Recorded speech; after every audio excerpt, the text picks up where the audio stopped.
like you go remain anonymous. Forget your numbers, it be me make you famous. Be the wrong Ghana, Abuja and Lagos. Culture, always want to steal and make it yours. No matter how you train, a donkey cannot be a horse. You be the secretary, na me be the boss. You be the imitator, na me be the sauce. Mama Naira, I am the Kuwaiti dinner. Highest, coming up against me means you go fall. Like my first name, Tiwa, man, I'm a savage. When it comes to beef, I be like Shatta, you go crawl. I really admire your courage, but there is one thing where you for know. The fear of God is the beginning of knowledge. Now bow down to me, cause I'm your king. I'm the God MC. Shout out to Manifest. Lyrically, physically, sitting on your happiness. No peace for you, bringing you the violence. More beats for me. Shout out to your highness. CJ, let's cause a frenzy. Like Barcelona, I get no mess. I'm thirsty. I'm a Ghana woman with power. Something you can relate to. Shout out to Nebla. You go black out.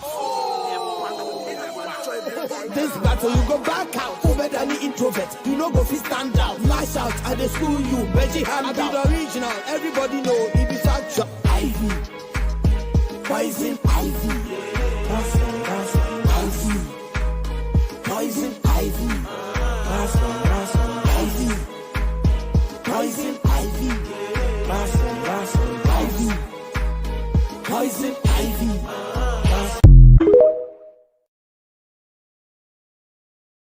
Take a seat, use your glasses, and let me show you the way to the light. See, I don't even have to reply. You are not even a rat, you are less than a fly. Let me teach you like a loving mother schooling a child. Ivy, you are not on my level, this one no be lie, me I know they lie. Never buy the hand that feed you if you are eating healthy. My this reply made you famous and your family wealthy. A lot of this way I want to, but conscience no go let me. Ajima, enter Lagos now. You dey fear me. Everyone knows that I'm the good. You disrespect me, I will cut your tongue out for calling my name. We giants of Africa come first and you don't have a choice. Your guys are having neck pain, looking up to us. Talking like we did produce all your Bollywood actors. They run for Nigeria because they know people blow without us. With you wisdom and knowledge, I got a crown. You don't deserve it. I'm a queen and you're the servant. I got the flow. Get this reality. No option. Even Kweku had to travel to Nigeria to get the salmon.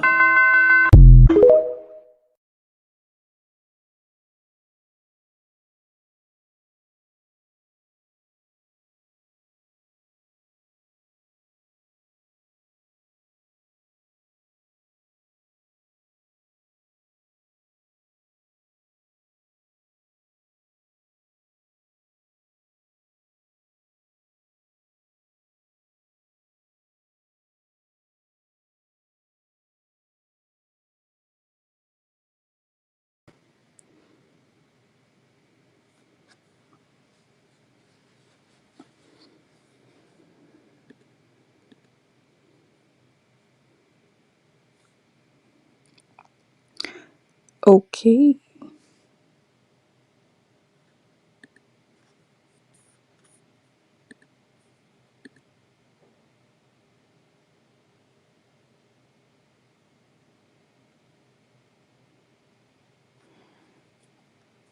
All right. So, hey everybody, welcome to the show. I didn't delete the stream. The stream is still available. I can send you the link if you want, but the stream is still available. Let me drop the link for the stream.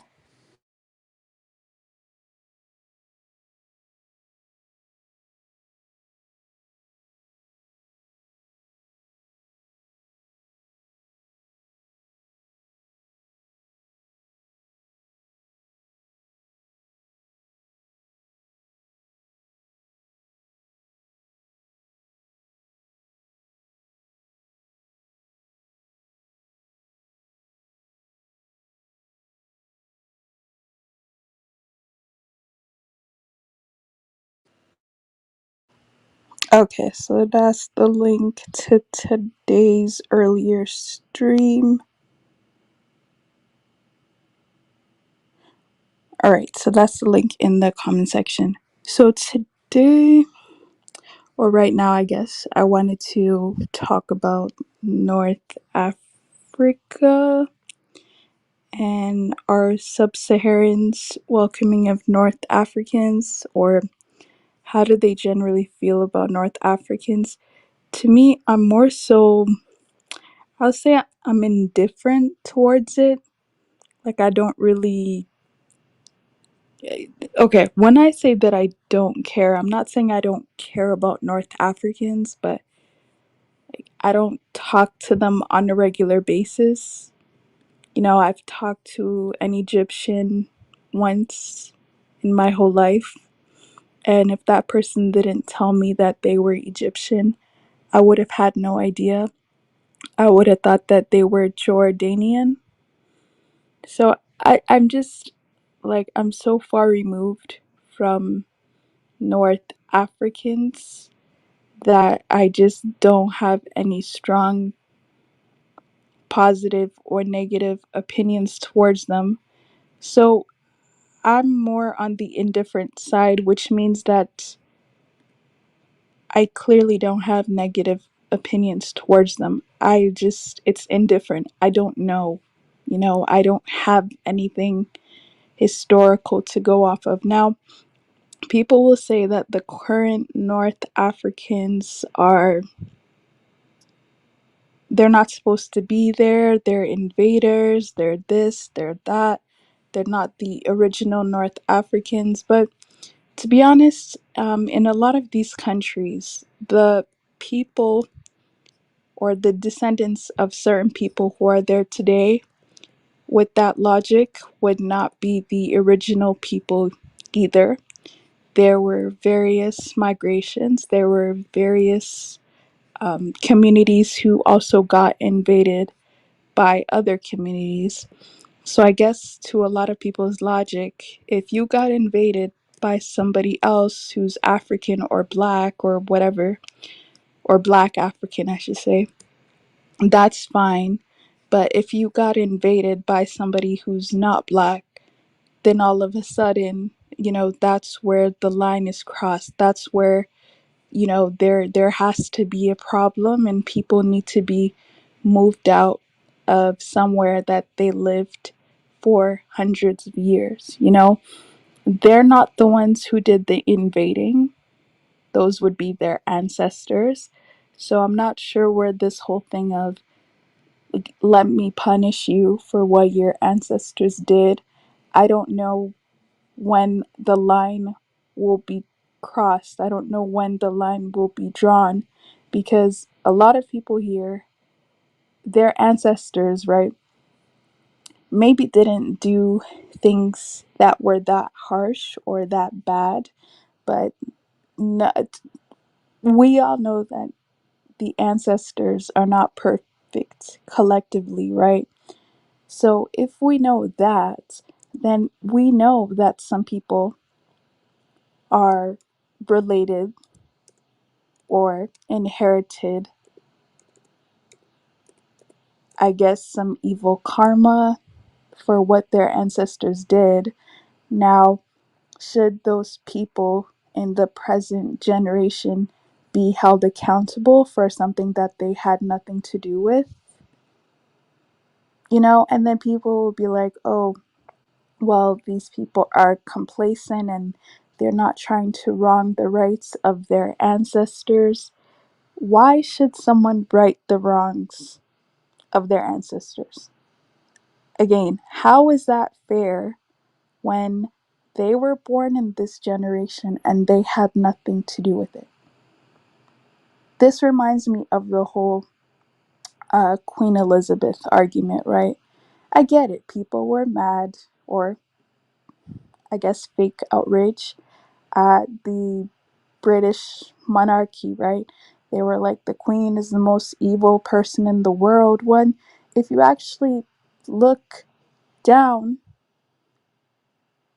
her predecessors, she was mild compared to what her ancestors did, right? So now people are like, okay, well, she's the queen, she stole this, she stole that, that's her lineage, that's her line. Are you actually gonna expect that she would have done something different when that's what her ancestors did to get to the top? I mean, I don't approve, But at the end of the day, if you were born in royalty or if I were born in royalty, it's probably something that we would be expected to do anyways. So it just goes back to this whole thing. The present day North Africans, when people go like, what are we supposed to do with them? Are we supposed to go over there and conquer the land? It's like, I don't, you already have your own land though. I would understand the argument if they conquered, let's say, the whole continent and you had nowhere to live. I would kind of understand that argument, but you already have your own land. You have more than enough land. You even have the better land. You have the fertile land. You have the land that could be used for farming. You have the resources. You have the minerals. You have something. But you're here worried about someone else's land that is, it's not even prime real estate. You know, I always say this, people get mad. I'm like, listen, if you want me to conquer something, like, can I conquer something that's at least worth it? None of those countries up there are in prime real estate anyways. What would be the point in wasting all those resources to do that? You know, I don't understand. No, I don't get it. But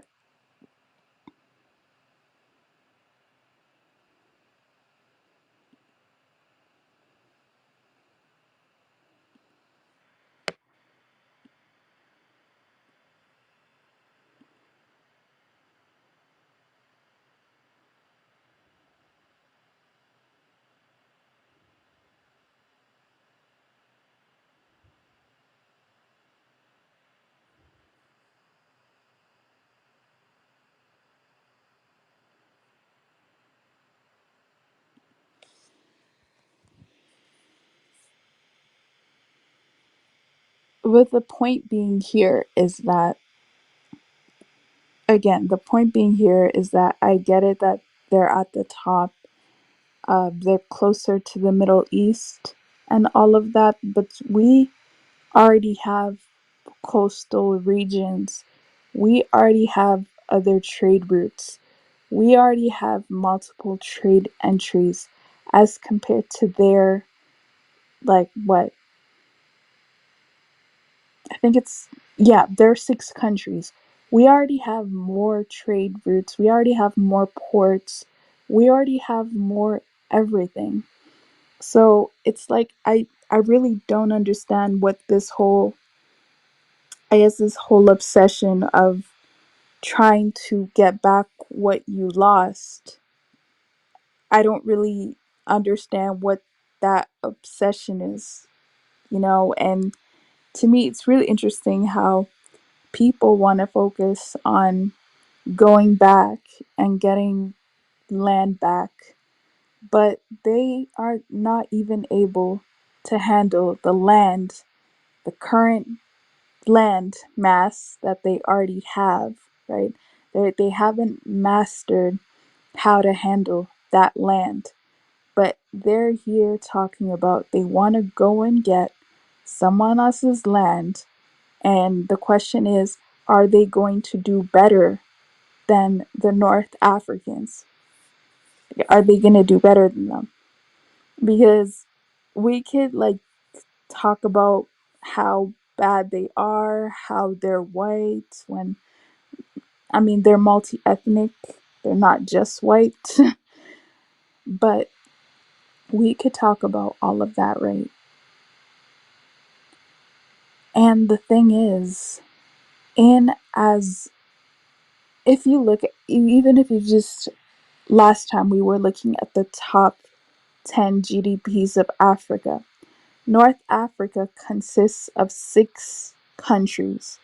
6 only, right? If you look at the GDP list, 2 out of the 6 countries are at the top performing GDP countries. If Libya had its stuff together, it would probably be up there.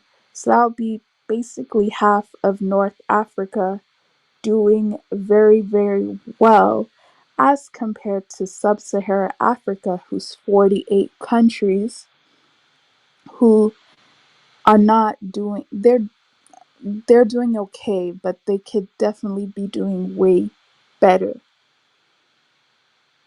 And if you look at the North African militaries, if you look at their food initiatives, if you look at their, their technology, if you look at a whole bunch of things that they're doing, their development, a lot of them are up there. Even if you look at a country like Morocco, you look at a country like Algeria, you look at their roads. Yes, they have ghettos. Yes, they have slums. But if you actually just take a peep at how even Luxor in Egypt looks, even how uh, I believe it's Casablanca in Morocco looks. If you take a look at how those cities look as compared to some other people's capital cities, it's a stark contrast. And then, not to mention again, these countries that people say are horrible or whatever, they also got colonized just like everyone else. North Africa dealt with French and English just like everyone else. A lot of their official languages, you will be shocked if Arabic is not an official language. Some of them have multiple official languages, but if Arabic is not there, it's English and French. Why is that the case? Because that's who colonized them. They also had their own struggles fighting for independence, just like everyone else. It's not like it was only Sub Sahara that got colonized and North Africa was left alone to do whatever it want. They also got colonized. They also had to fight for their own respective independence movements. No, I'm not saying that means they're the same as everyone else, but what I'm saying is they also had their own struggles recently.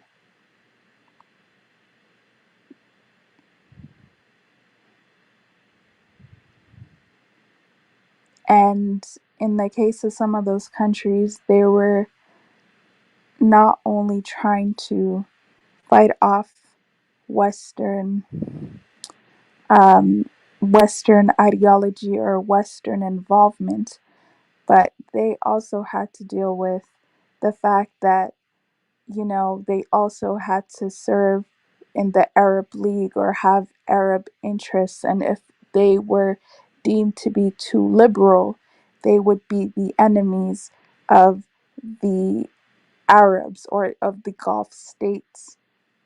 That's another thing to take into account. When we take a look at some of these countries that are interior Africa, I mean, they're, especially the landlocked ones, right? They're protected by other countries, the countries that are adjacent to them. But if you look at North Africa, these people historically always had to fight with not other Africans, right? Not necessarily other Africans. I could be mistaken, but from what I remember reading, it was always the North. It was always the Middle East. It was always the Persians, the Romans, all these other people who were trying to come into their territory to take over. It wasn't people from the bottom, it was people from the top, outside of the continent of Africa. that would always try to come and attack them. So, knowing all of that or understanding all of that, it makes sense why they would be more standoffish in the first place. They've always had to be that way to protect their region. Another point, we cannot forget the Sahara Desert. The Sahara Desert is much bigger in mass than even the country of United States. So when people hear talking about the Sahara Desert, this is a very big landmass. This is not just, any old desert. This is a desert that's big enough to be its own country. Even some countries 2 times over. So when some people want to talk about, well, there's no integration, okay, again, people who don't understand, if you look at a lot of the Sahelians, they actually do share common ancestry with North Africans. I have people in Ghana. Who have North African blood.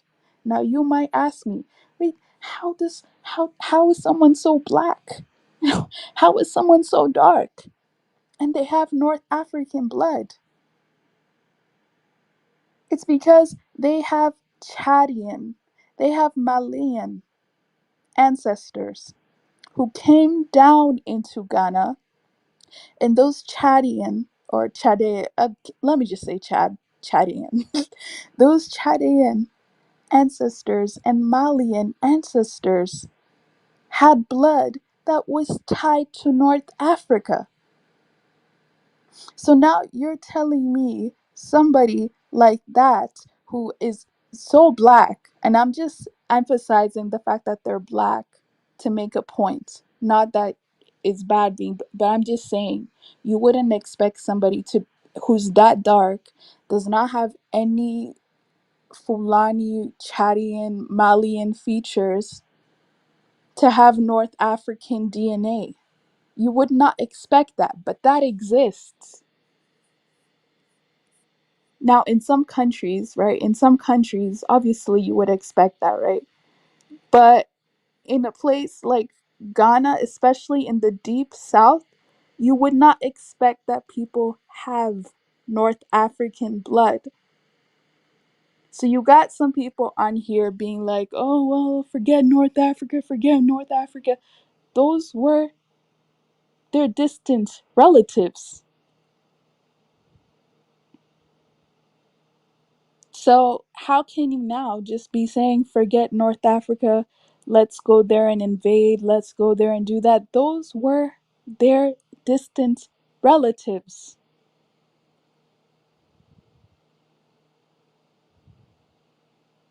There are some ties to there. Again, these people that I'm speaking about in Ghana, right?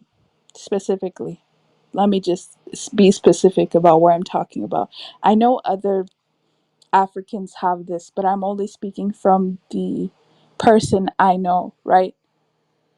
These people or these groups of people in Ghana that have Chadian, Malian roots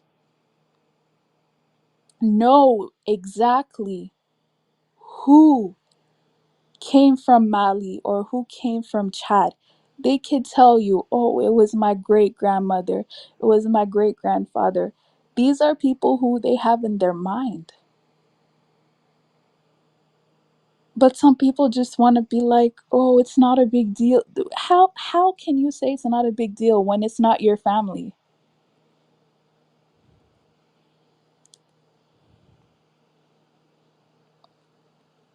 I've had plenty conversations with these people, right? I told them, I'm like, so, knowing that you have North African blood, how do you feel about that? They said, oh, well, I don't really know how to feel about it, but obviously I can't feel bad. That's my ancestry. I might even want to visit there one day, is what that person said. But you have other people saying, forget them, they're not important. They're very important. North Africans are very important. Now, I'm not sitting here saying, oh, you gotta love them, they gotta be your brothers. But I'm also saying, don't diminish their role in Africa. They have a role in Africa. See, if North Africans were not African, I want someone to tell me why their name includes the word Africa. Why? Why did all of these Africans who, again, the ones that are speaking that are so angry, right? Why did none of these Africans back in the day decide to say, you cannot be part of Africa anymore, we're going to make your own region? Nobody cared about that, but now everyone has a problem with North Africans.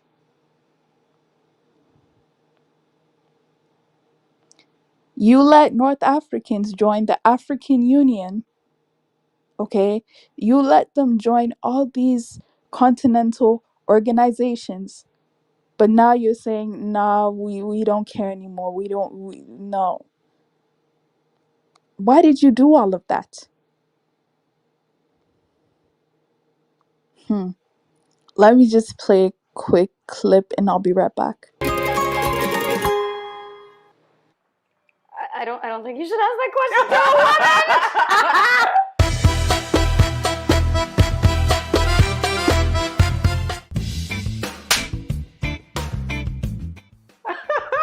It's happened. I'm not saying that that's the truth of North African men, but I will say it has happened. Well, this all possible. Because I'm not saying. Yes, sometimes. Everybody who's not in the first world marries women and men for visa purposes. Let's be honest. It's all about coming to the first world. You try living in there. Not only men, actually, even women. And not only North Africans, all over the world. Who's really doing who a favor? A young stud who's 20 years old who marries like a 50-year-old woman? Is he really a villain? There was this story like in the news, and 28-year-old man married an 85-year-old British woman. He was an Egyptian man. He married an 85-year-old British woman. It's a love story, guys. Just don't go far. Hey, back off. Let the man take his visa. Who cares? He ends up here carrying 2 Uber Eats cubes. Exactly. Double the work as anybody else. Who's working hard on this guy? And he's yeah. dealing with this old lady. Exactly. Giving her what Are there she any needs. Arab This guy's busy. Don't worry about his visa. homeless people? There's no Arab homeless. Don't we worry come about in, his visa. We'll fucking ride a bike, a scooter to deliver Uber Eats. And so it'll make the country a better We're not place. a liability. So let us just hook up with a 50-year-old lady. But we are marrying for visas, though. I guess like there's always that idea, like in Europe, there's a better way of life because you get like social insurance. I think if we had an equal world, people wouldn't do that, right? So.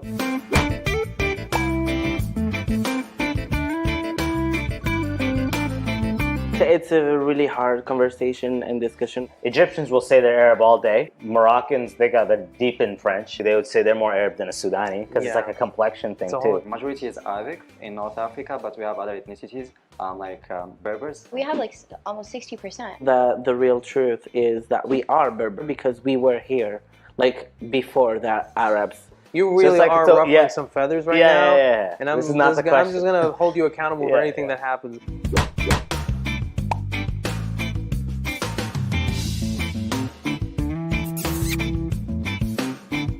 I don't think you should ask that question to a woman. Truth. Yeah, it's true. Next question. Yeah.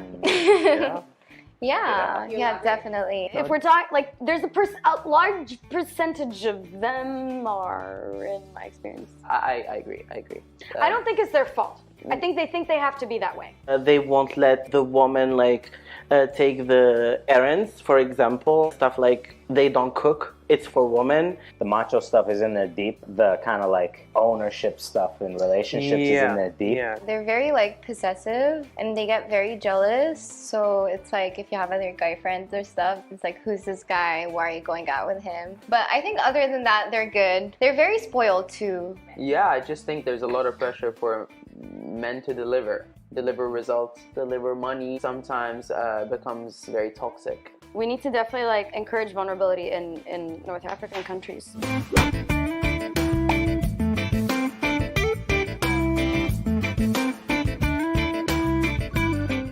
false. False. I think like North African women are very strong. False. I wouldn't say so. Not as much as like people like to think. I think women are very feisty and angry in North Africa. I mean, obviously, like I'm biased, right? Because I'm one of the feisty ones. But I see a lot of women who are very assertive in their own way. No, it's a myth. I think it's the truth. Again, you cannot take one clause and admit it of the whole North of Africa. It's not possible because we are different countries. But I do believe that does exist in some areas in Tunisia itself. So yeah, the perception of like being a woman and not being able to do things, patriarchal ideas like the woman can get an education or whatnot. So the fact that the women have to deal with that every day, like it's quite impressive. It's a cultural stuff. Even sometimes if women they do refuse it, inside of them. They do believe in it and they practice unconsciously. I mean, even talk about myself, it's because it's in there. We're improving for sure. Like it's a modern aspect, but like you still see people with this mentality, unfortunately.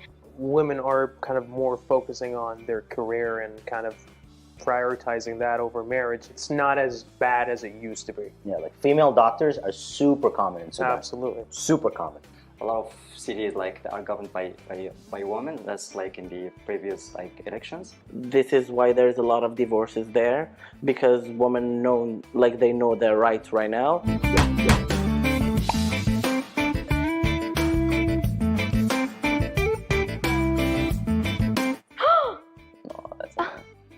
No. No. Yeah, no. What is this? Is this a joke? Yeah. Whoever said that? True. That's very true. That's pretty true. No, it's not. If anything, like if you were over to look at the statistics, there's more terrorist attacks happening in our countries than in like Western countries. I think like there's a bigot watching this, like it was like, I knew that.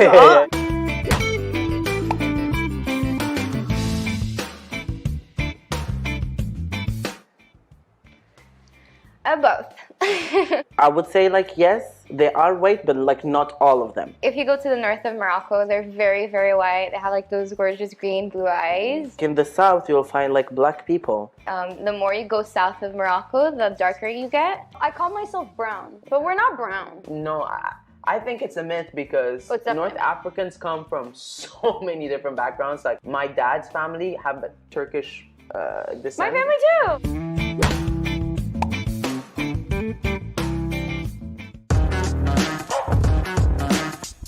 Libyans, because other Arab countries fear us, so they don't really tell us what they think of us. That we Arab.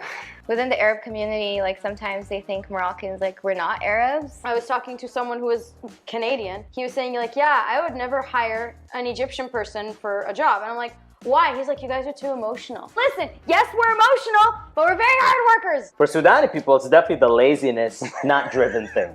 That goes deep. That's always that zone is this. And there's a lot of lazy Sudanis I know. Yeah. Okay, all right? I'm not saying we're not lazy at all. Any guy speaking Arabic thing, linking that to terrorism or terror in general, is just a narrative that unfortunately happened after 9/11, and it's super hard to get it back because of just the way it's been portrayed. And it's a generation right now that has that mentality, so it's up to us to kind of rewire that narrative.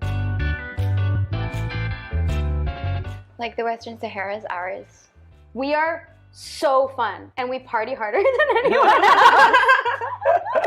And Egyptian youth, the new generation. Egyptian youth are so strong, they're so smart, they're so driven. Sudanis like to laugh, you know what I mean? They're not confrontational people. You're gonna hear them shit talk before you hear them go up to a guy and be like, you know what I mean? It's location basically because it's on the border of the beach all over the country. You have Sahara, we have the beaches. It's a rich country, so guys, welcome anytime. You can see the art everywhere, in the food, traditional clothes. The architecture. Libyan people were very generous. Even if you don't want our generosity, we will abduct you and force you to stay the night and feed you. The biggest challenge from North America or your life for me was seeing someone fall down and hey, no, you don't touch until the ER comes. No, that's not how we work. There's something about our culture that teaches us to just be so kind and just be human. And I just love that in a world with social media where it just dehumanizes a lot of things, our culture teaches us to be human.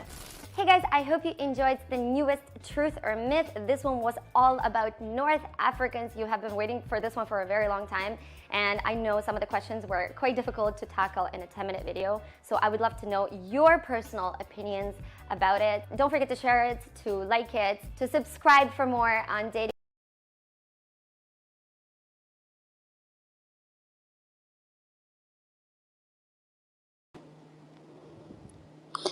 Yeah.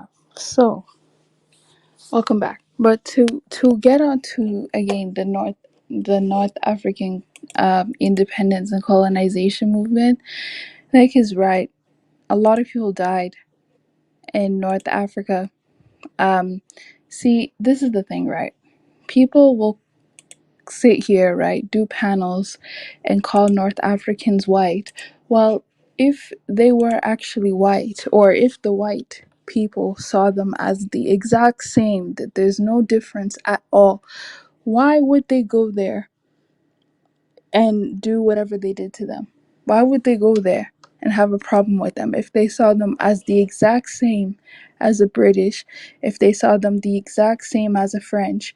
Why would they go there and wreak so much havoc in North Africa? Because they're white. So why would they go and do that? Right?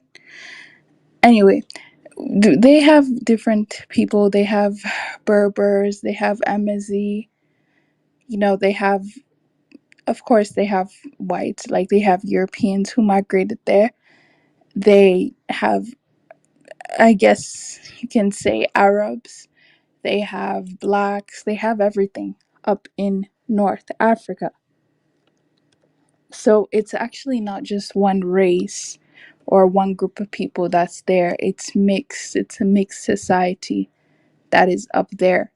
And again, the question is, if these people were seen the same as these other whites, why did these other whites decide to go there and do whatever they did to them? Why did they do that? If they were the exact same as the UK, as the English, as the British. Why? Because they knew that they were different. They knew that they looked different. They knew that they had different religions. They don't care about the Middle East. They never did. So, of course, they're not going to care about North Africa just as equally. This is common sense.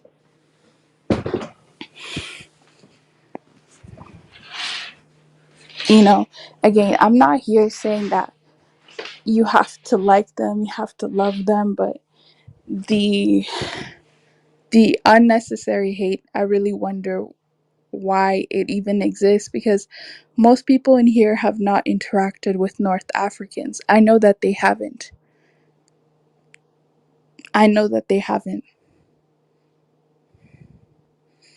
Anyways,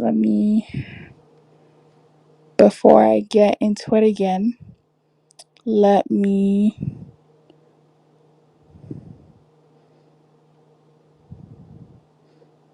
play this. White North Africans are not indigenous to North Africa. White North Africans stem from the Barbary slave trade and stem from being in slavery to different Ottomans. They say it is estimated that over 3 million Europeans were sent to North Africa as slaves and servants in Muslim territories and countries. From around the 1400s until the late 1800s, you had white slaves being taken captive to North Africa. So of course these people are not connected to the ancient history. You can see this European slave to this so-called Arab man. So once again, these people are not connected to the Israelites, they're not connected to the Moors, and they're not connected to the Egyptians. These people come from Europe. Just because they live in North Africa, now that don't mean they are indigenous. These people, their lineage comes from Europe. They are slaves.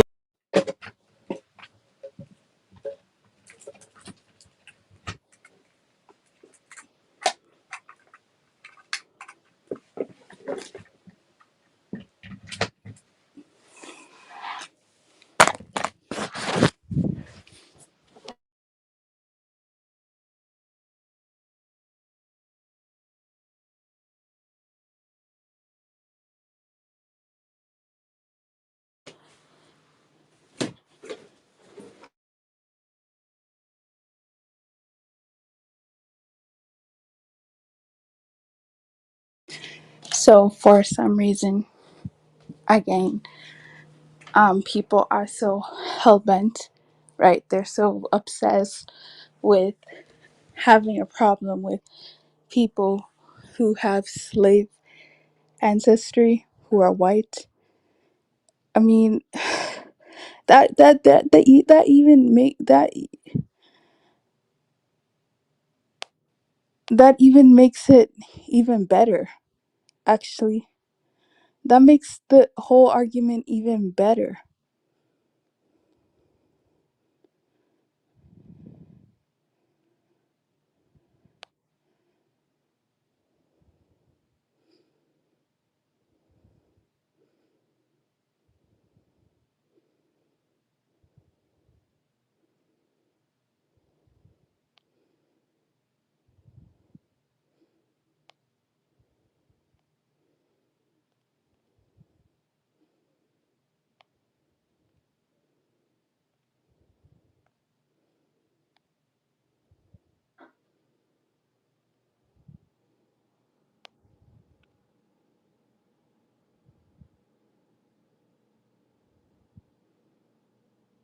The Berber are black will be disappointed. Berber are light skinned. The mixed one with black from Mali and Chad look dark skinned.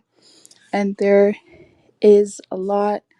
I've never seen dark skinned Berbers, but interesting that I've never seen them, but okay. All North Africans aren't the same. Some have indigenous African ancestry, some don't. Yeah, that's correct. The Berbers don't only live in Chad or Mali, but there are Berbers in Niger, Burkina Faso, and a few in Nigeria.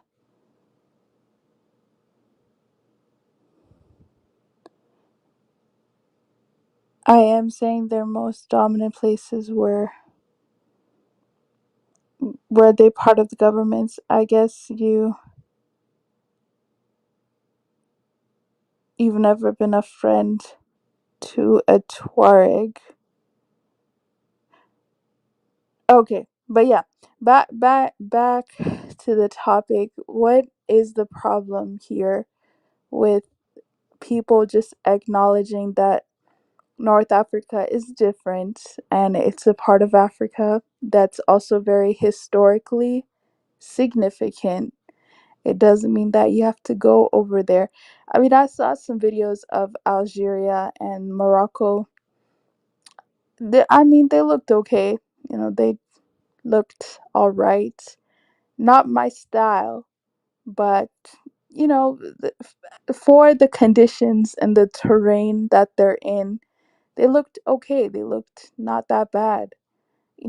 So I'm just wondering why there's so much hate coming from a certain people about North Africa. People just be like, oh, the whole North Africa is not African. When it's like, to me, any type of admix or admixture that happened over hmm, that happened over 400 years ago, I don't really count, because this is the thing. When someone's mixed with black and white, you say that they're mixed. As they intermix more and more and more, they become less mixed depending on where they decide to go, like which direction they decide to go. So, I mean, I don't really see admixed people as not African. I kind of evolved past that mindset, because really all Africans really are mixed if you want to take it there. Some of us, right? Some of us are just mixed more ethnically or along ethnic lines. So I guess we appear to be one skin tone, but that doesn't mean we're one ethnicity or one nationality. Everyone has some form of mixture. Some people's it's more obvious than the other. Some people it's more diverse than others. But really, we're actually all mixed if you think about it. I keep saying this, but I know people who do not look mixed at all. They were admixed hundreds of years ago, 200 years ago, 300 years ago. They look just unambiguous. You would look at that person and think, oh, they're just, they're just Nigerian. Oh, they're just Ghanaian. Oh, they're just this. Not knowing that they might actually have some European blood. They might have some North African blood. They might have some East African blood, but you will not be able to tell just by looking at their features. So when people keep doing this featurist thing, it's very annoying. I just find, how are people this one dimensional? But you guys, some of you guys, are the same people that are telling everybody to go back to Africa. But some of the people that are already there, you're saying that they're not African. Some of the people that are not there, not by choice, you're saying that they're not African either. It's like, where did these people get this authority to say all of this?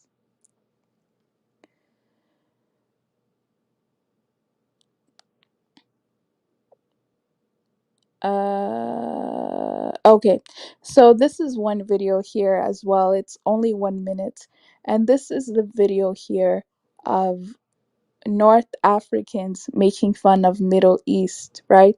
So when people go, well, I've never heard of North Africans making fun of Sub-Saharan Africans.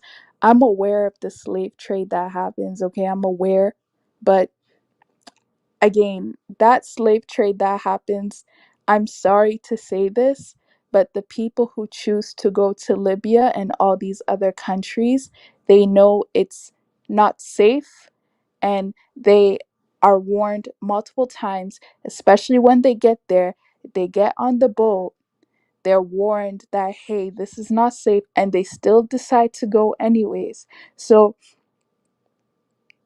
I mean, I do feel bad for the people that are there as stuck and they're slaves in Libya. And I think they also said this happens in Tunisia. I do feel bad, but I know some people who are going there know that it's dangerous and they still choose to take the risk. So then, under those circumstances, how bad am I supposed to feel? How? Because I don't know about you guys, but I've heard about this Libya thing since 2011. I've heard about people going there since 2011. We have heard interviews of people going there, coming back, escaping since 2014. We've heard about these things. So when people want to act like they have no idea this is happening, okay, I'll give it 50-50.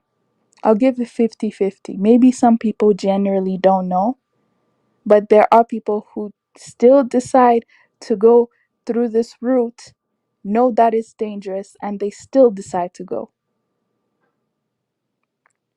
Now, one thing I'll say is I've never, maybe because I don't understand their language, right? But I've never seen a North African make fun of a Sub-Saharan African, like insult them in their language. I've never heard of it, or even in English, in these mixed spaces that we have. Yeah, I've never heard of it. But I'm going to show a video of them making fun of each other.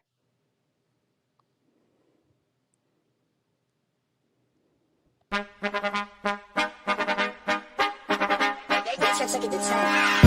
bet, ayy, couple racks, ayy, couple Grammys on him, couple blacks, ayy, that's a fact, ayy, throw it back, ayy, and this one is for the champion. Ain't lost since I've been getting up. Funny how you said it was the yeah. You know we did it again, yeah. I told you long ago on the road, I got what they waiting for. All run from nothing, dog, get your soul, just tell them ain't laying low. When I'm back up at the top, I wanna hear you say, you don't run from nothing, dog. dog, get your soul. Just tell him that the break is over. Need a couple number ones. Need a pack on every song. Need me like one with Nicky now. Tell a rap nigga I don't see ya. I'm a pop nigga like Bieber. I don't fuck bitches, I'm queer. But these nigga bitch let me deal. Yeah. Hey, oh, let do it. I ain't fall off, I just ain't release my new shit. I blew up and everybody trying to sue me. You call me Nas, but the hood call me Doobie. And this one is for the champion. Ain't lost since I began, yeah. Funny how you said it was the yeah. You know we did it again, yeah.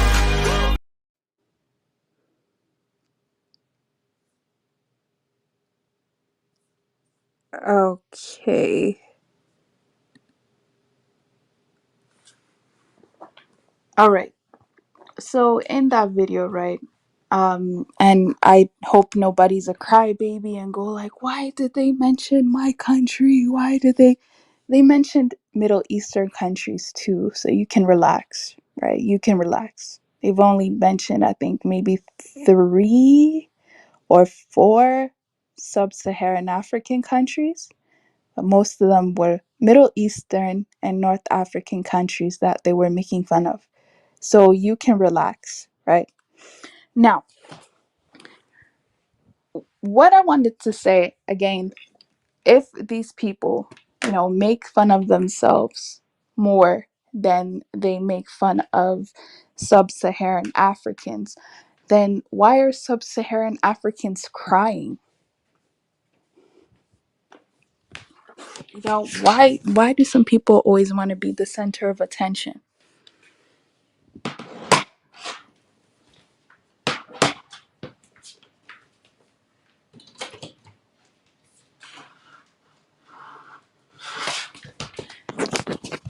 Nah, you can go to bed.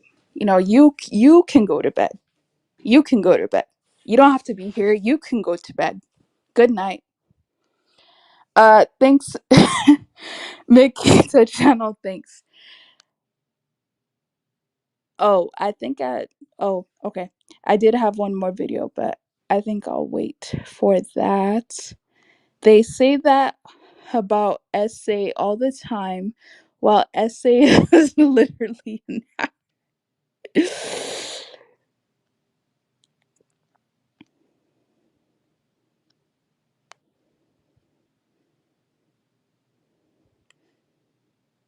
Oh, and lastly, okay, so I guess I should talk about the Gaddafi thing. The Gaddafi thing, right?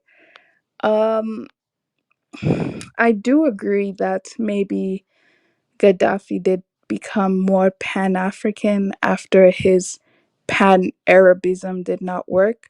So I do agree that maybe he wasn't on the African side from the beginning. Um, but he did switch over. He did fund some organizations to help sub-Saharan Africans. I don't know if it was completely genuine or not, but it's the thought that counts. Is the fact that he tried, when these other sub-Saharan African presidents, most of them are all black or all black African, and they don't care to do any of this stuff. So to me, it's really, really interesting. I personally don't expect too much from North Africa in terms of reaching out to the rest of the continent. Just me personally, I don't. Because they are 6 countries, right? The rest of the continent is 48 countries. So people are here talking about, well, the 6 countries have to do everything. They must do this, they must do that, while the 48 countries just get to sit there. And obviously, it's not all 48 countries, but you guys get my point. I'm just speaking collectively, right? Some people expect so much from this region, but they have lower expectations for their own region. And then you have to sit here and really ask, why is that? It all goes back to the Black African narrative.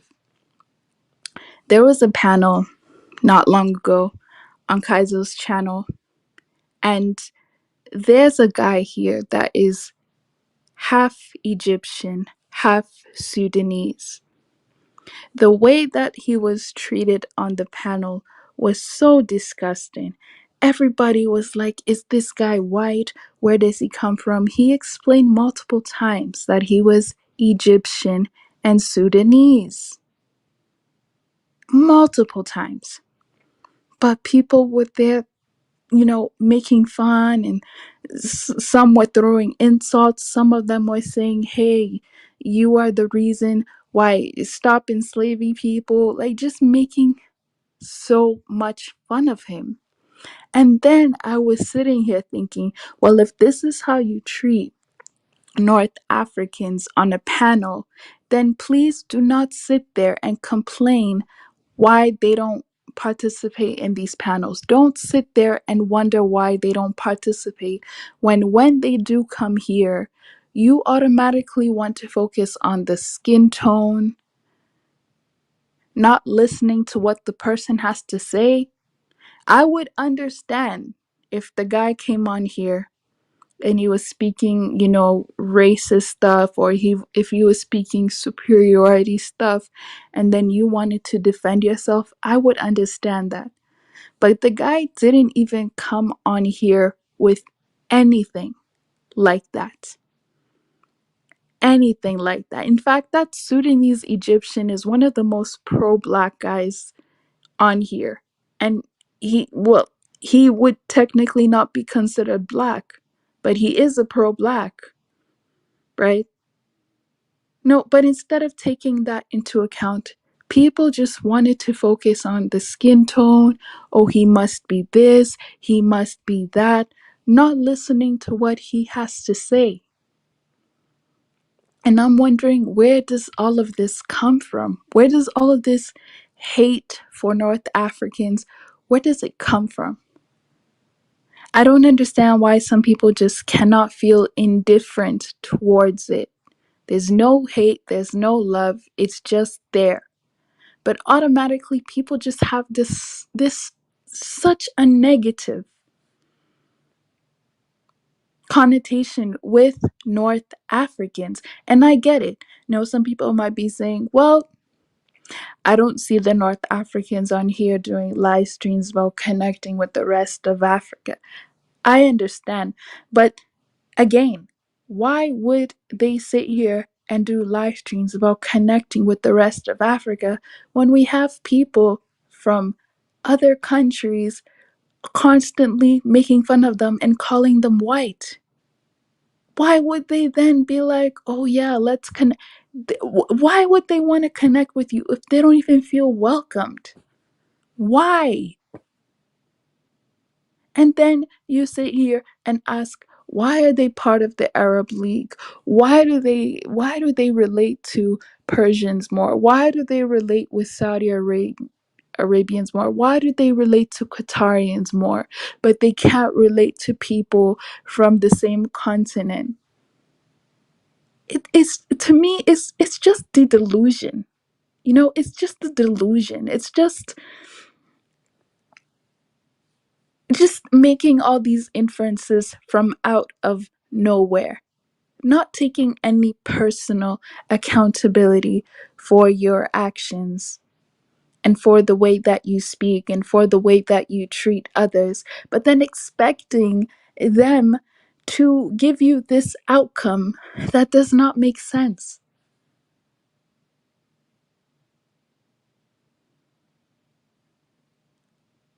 I don't know why people are like this. It's very annoying.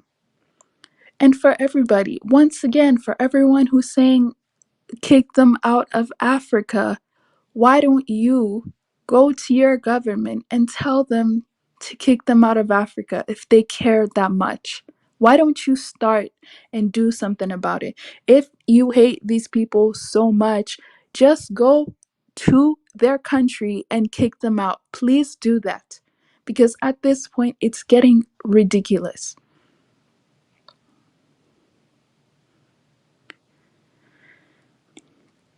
The title of that stream is it's a stream. It's this the recent stream I did on Kaizo, but yeah, I need to like. Oop. Okay.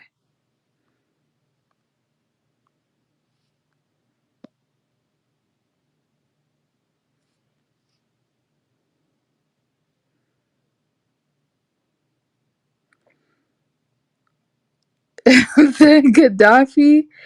Gaddafi is the only Pan-Africanist I take seriously. The rest are clowns. I would say I did take some other African leaders along with Gaddafi seriously, but I would say given the resources that he had to work with, he did a pretty good job, and he did die for the cause, unlike some of these other Pan-Africans. We're not going to name any names, right? But unlike some of these Pan-Africans, especially one in South Africa, his last name rhymes with Salema, okay? Especially that one that has all the time in the world to talk about, you know, Africa has no borders, blah, blah, blah, blah, blah. When are you dying for the cause? Because all of these serious African leaders, ex Pan African, pro Black, the ones that died for the cause, I know they were about that life. I know they were serious about what they were talking about. The present ones today that are just talking and are not willing to actually risk their life, well, I know you're doing it for the financial benefit. I assume you are. Because any real pro Black, Pan African, blah, blah, blah, is usually not rich. You know, they're usually not rich. They're usually doing it for the love of whatever they're doing. But the ones that seem to always be rich and so exposed and have access to resources and are not doing anything, then I know you're doing it for the fame, you're doing it for the money, you're doing it for the TV shows, you're doing it for the Ayoba, they're doing it for the t-shirts. Ayoba, they're doing it to wear those hats. You know what I'm talking about? That's what they're doing it for. They're not doing it because they're actually willing to die for this cause. And not to be rude, okay, not to insult anybody, but a lot of these pro Black, Pan African, whatever, they're in their 40s and 50s. So to me, it's like, why can't you die? You're 40, 50, you know, you already lived your life, you may be already married, have had children. Like, it's okay if you leave. You know, they're too much, man. They're way too much. I didn't watch the entire stream, but I'll rewatch it. Yes, rewatch it. There's a part where the Sudanese guy, his name is Elijah, right? His name is Elijah. He comes in, and it's interesting how it has to be someone who's actually really close to his region that is there making fun of him, calling him white. And then there's another guy from another region saying, oh, you must be Turkish, you must be German, you must speak Arabic, everything to do with outside of the continent. But they're the ones saying that they care about Africa. They see it North African, and then they have all these judgments, all these insults, all in their head. It's crazy to me. And I always ask these people, I'm always wondering, so do you actually care about uniting Africa, or do you only care about uniting some parts of Africa? Because if you only care about uniting some parts of Africa, please stop saying that you care about uniting all of Africa or you care about uniting Africa. If you only care about uniting some regions, you can just be honest and say that. You don't have to cover and say, oh, I love Africa, I care about Africa. And then when other Africans who come in here say, oh, am I welcome too? You go like, no, you don't count. You're not the right skin tone. You're not the right religion. You're not the right heritage. But these people that are always saying this claim that they're the right skin tone, they're the right heritage, they're the right religion. But who said that you are? They self appoint, they always self appoint themselves as the right or the original or the this or the that. And it's like, how can you just say that you are? Nobody agree. We did not vote to say that you're the right one, you're the original one, you're the superior one. None of us made a poll to agree to this. So where did you get that information from? Listen, I'm not saying there's nothing wrong with having superiority. Think that you're better than everyone else. That's fine. Okay? Think that you're better than everyone else. That's fine.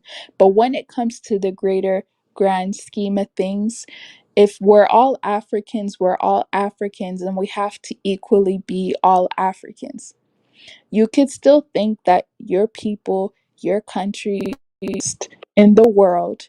But if we're looking at the grand scheme of things, if we're looking at our places of importance in the global atmosphere, we're pretty much all nothing. Okay? That's just the cold hard truth. So enough with this, my body is better than yours, my skin tone is better than yours, I'm more original, you're less original, you're more mixed, you're less mixed. Enough with all of that, because it gets really exhausting after a while. It does.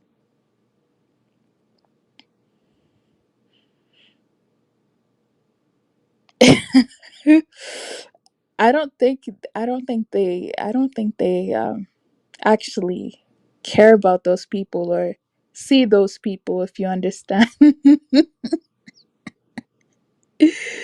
Oh,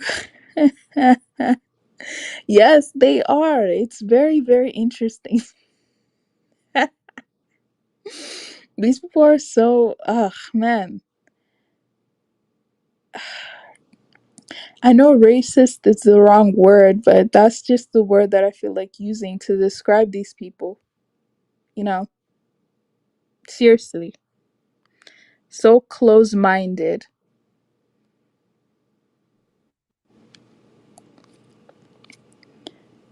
Hello?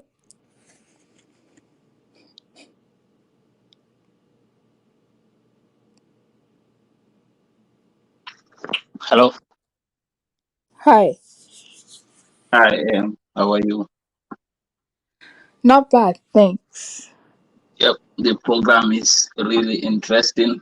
I was thinking whether this guy, how to call it, Mali, will come up in the channel because I thought he is from Mali, so he would have known this area a lot. So that the discussion will be better, because I see most of your panelists don't know this region that much. So I think most of they just hear stories about it, because the desert, as you said, is a big place. It's like I don't know, it's very big, so all the cities in northern Africa, they are basically at the ocean. So in between you can see, so that Sahel region, that is where you'll find these Amazigh, the Tuaregs. They also live around the coast, but because they have been discriminated, in North Africa. So most of them come down to the south area, and they are also trying to find a land, because they don't have no land. You remember the Romans came, invaded them. They took part of the trade routes in the Mediterranean, and they pushed them back. living there. They are not Arabs, as you said. They sometimes Arabs call them the Barbers, which is a bad word to call them. They don't like that word. But the Amazigh, or the Tuaregs, that's how you call them.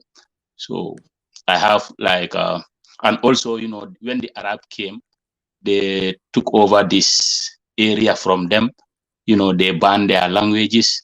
It's really sad. If you really talk with an Amazigh, if he is explaining their story to you, it will be very sad. It's only Libya, at least, this guy Gaddafi was able to be in the military and did a military coup and take over that country. But later on, you see what happened to him. He died. And he was the only Amazigh power in the region. That's why he is more close to sub-Saharan Africa than the Arabs, because the Arabs invaded their land and took basically everything, controlled their language. If you go to most North African countries, it's either French or Arabic as their language. It's a colonial language to them, and also their Amazigh language is banned in most countries, especially like Morocco, because that's the area I live. So I see a lot of Amazigh people in Mali, in Senegal, So, but most of the ones around that area are mixed, like they are Berbers mixed with Africans, because most of them get intermarried. Berbers mixed with Africans. So those people, you will call them Moors. They are kind of dark in complexion.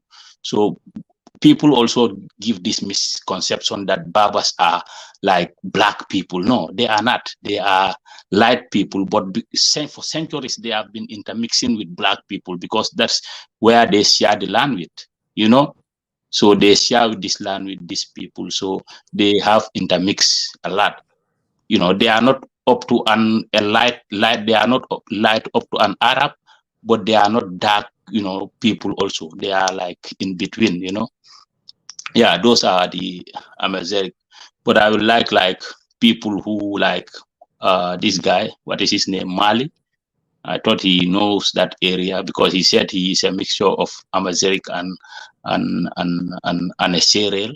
Serel are fishermen around our riverside. If you go to Mauritania and Senegal and Gambia, they are fishermen. So yeah, that's what So what would he look like? Yeah, he will look darker, if he is mixture of Amazigh and a Serel, because Serels are very dark people. They are even darker than the Wolof people, because they are sailors.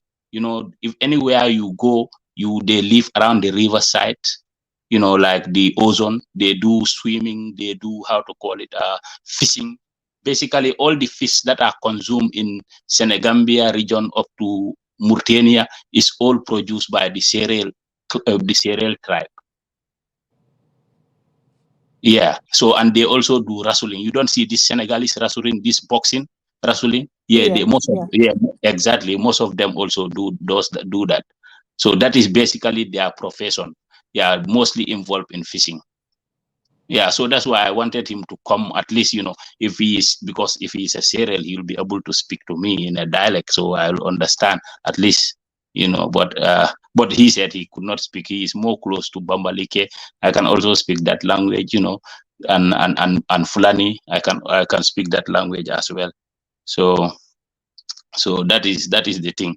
So, and also regarding this colonization, most people, I think, these North Africans suffer more than us, sub-Saharan Africa. We also, with this, I don't know why we also do this victim mentality, thinking that, it's Africa, these people are Arab, maybe they have not suffered. They have suffered more. Algeria, during colonization of the French, they lost over 5.8 million people died in the hand of the French. You see? So which African country, suffer like that? They enslave them, they put them in their military, they use them to fight in the First World War and the Second World War, So, and also not that, these people have suffered a lot during colonization. They colonized them like any other African country. They were there until they fought for their independence, in the 60s, like any other African continent. So this is why I always tell people that, we have the same history, especially Africa and Middle East. Middle East and Africa basically have the same history, because think about it. The whole Middle East, after the fall of Ottoman Empire in 1919 to 1920, they were all colonized like any other African country. French and the British, partitioned their borders, among each other, and control them. Later on, give them rulership over the land. So I think it's very important that you brought up this topic, so that people will, most people who don't understand the real history behind there, they will tend to understand. So the problem here now is the North Africans are not that related to the Arab people, because we all understand, the Romans were in that land. They invaded the Amazigh and they intermixed with them. So the people in the southern part of because the Amazigh, after their conquest, most of them run down the Atlantic. Remember, during Mali Empire, the Amazigh were also part of Mali, this thing, how to call it, Mali rulership. Okay, because they were doing trade. Mostly they use camel. That is why, and the black people then cannot be using camel to go through the desert. The Amazigh can move from Senegal in the desert and go all the way up to Sudan, in the desert, because they know the routes. But any man who want to do that, you will die in the desert of hunger or storm. The sands will kill you. But these people are desert dwellers. You see, and that desert, you don't need no border. It's not, you cannot go to this is why it's very difficult to control that area, because you will not technically see, you just see sand. And any border you put there, the sand will cover it. Before 2-3 days, you will find a big mountain of sand there. So there is basically, it's just a barren land. So these Amazigh, they don't have no border. They move anywhere they want. So people, among them, people who settle down, like the people Amazigh who are in Mali will come, settle down, marry, have children, then, be part of their government system. But the ones who don't want to settle are still in the desert. And those are the ones trying to make themselves as independent. And this is why the Sahelian war is also very critical. You see? Yeah. So wait, which Sahelian war are you referring to? Yeah, the Sahel, and when they say the Sahel, it's just like the countries that are near to the desert. Oh, okay. Yeah. Yes, that is called the Sahel. So, like, if you go to certain part of, like, if you go to northern Senegal, it's full of desert. You can see desert there. So from there, you go. If you pass, you enter Mali, because it's border. You enter Mali, it's full of desert. Then you can go to Chad. Then from Chad, you can continue that way up to Sudan, straight. Because that's the whole, that entire place is a desert. That's why Mauritania is not in a good position. Mauritania is, I think, 90% desert. Only Nouakchott is little bit better, but even Nouakchott is full of desert. So the entire Mauritania is just a desert, because our people in Senegambia used normally, if they are going for these Quranic studies, they do it in Mauritania. Most of our people land in Mauritania, because there are Arabs there who settle in Mauritania. It's like a close neighbor, so, but that place is dry. That place is just I don't know. It cannot be inhabited. It's just a desert. Yeah, the land is basically just critical. I think the only use for that place is like the fishing area. That is, that's the only useful part. And one time they had a problem with Senegal, and they got into war because of that area, got to take control of the maritime area there, the shipping area. Yeah, but the war, like it lasts for a few days, and they settle the tension. Yeah. Yeah. Yeah. Okay. So I don't know too much about the other countries, but I know that Mali and Senegal, and specifically Mali, like that whole area, the Wolof, that area is very historically important to that region. So even though, especially people who are non-West African, they'll say things like, "Oh, well, all those places are desert. All those places are poor and not important." And I'm like, that is the start of so many of our civilizations. Yeah. That Yeah. literally is historically important. And I'm trying to tell them, I don't mean to be mean, I don't mean to be rude.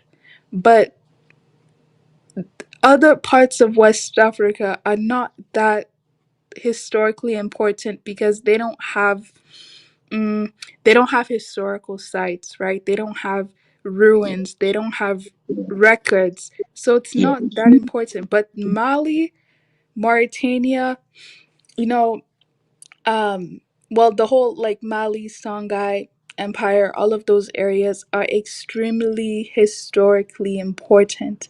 Yeah. So it's, I mean, whatever people have to do to reserve or preserve some of those sites, that needs to be done because we can't lose that.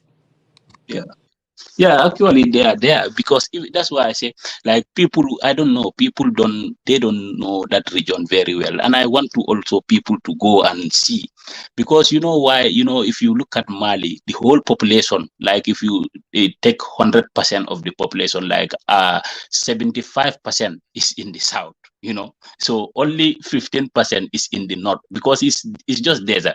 And the reason why that place is important, like Timbuktu, like right now, if you go to there, those people, they are suffering because, there is nothing to do basically, it's just empty barren land like that. So even, to cook, even, with, you cannot find firewood, and it's kind of, it's sad though, but in the ancient world it was really important. So that was the because then remember, the sub-Saharan Africans don't have connection to Europe. They don't know exactly where Europe is. So most of the connection is between that place, Timbuktu, that is now, in Timbuktu, and Gao. Gao is in Chad, you know. Gao is in Chad and Timbuktu is in Mali. So Nyani is in Guinea, between Guinea and Mali. That is the capital of Mansa Musa. Okay, is Nyani. So now these places were important because they were trade routes that connect the Mediterranean Sea to the Mali Empire. So most of these people use that route, to travel. So this is why when the Mandinkas, started, building their empire from Nyani, they tried to invade inside Mali. They took control of that place, Gao and Timbuktu, so that, if the Amazigh come for business, they will, do the business there. They will bring the gold from Nyani down, that is around Guinea now. They will bring it up to Timbuktu and they will do their business. Those people will go to the Mediterranean Sea. That is how the business was done. So that area up to today, you will find the mosque there and the university, the Sankoro University, you will find it there. It's not even ruined because people are still using it. It's a UN heritage site.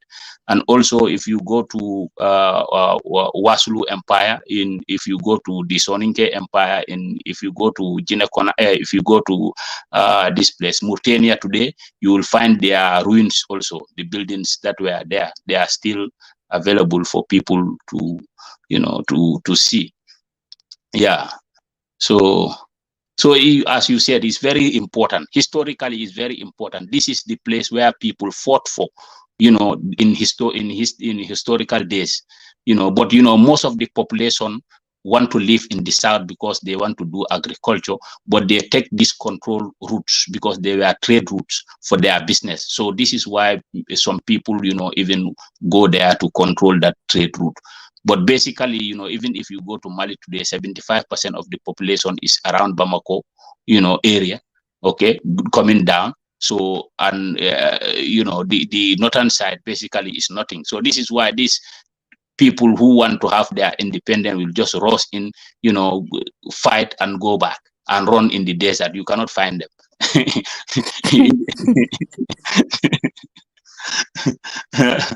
It's crazy, it's crazy. But I will like this guy, how to call it, Mali, to come, because I think he's from Mali. If he's from Mali, he will understand what is the name of Mali. Mali is a Mandinka name meaning hippopotamus. Hippopotamus, is a big animal. So we call that Mali is a big animal. So the empire was named after that animal. So the hippopotamus are normally found in the river, and they are very dangerous. Yeah. So what I don't know why he's not here. Maybe he's not available. I don't know. Yeah. Yeah.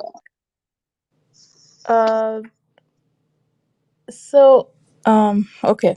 So some of these countries, just from looking at it, they're full desert. Um, why would they be so big? Is it because it's all desert anyway? Because Thank these you. countries are huge. Yeah, they are just desert, exactly as you just put the map here. You see Mali here. Basically, the population is not even here. It's only even Mauritania. The reason why even is there is because of Nouakchott. Nouakchott is just at the river bank here. So the rest of this place is very small villages you will see here and there, But basically you can walk for thousands of kilometers. You will not even see a human being. So maybe Yeah. you just go somewhere. Yeah, you just go somewhere. You see somebody in his tent sitting down. That's why. That's why when Mali said he will be marrying 4 wives, I asked him, "Where will you put them?"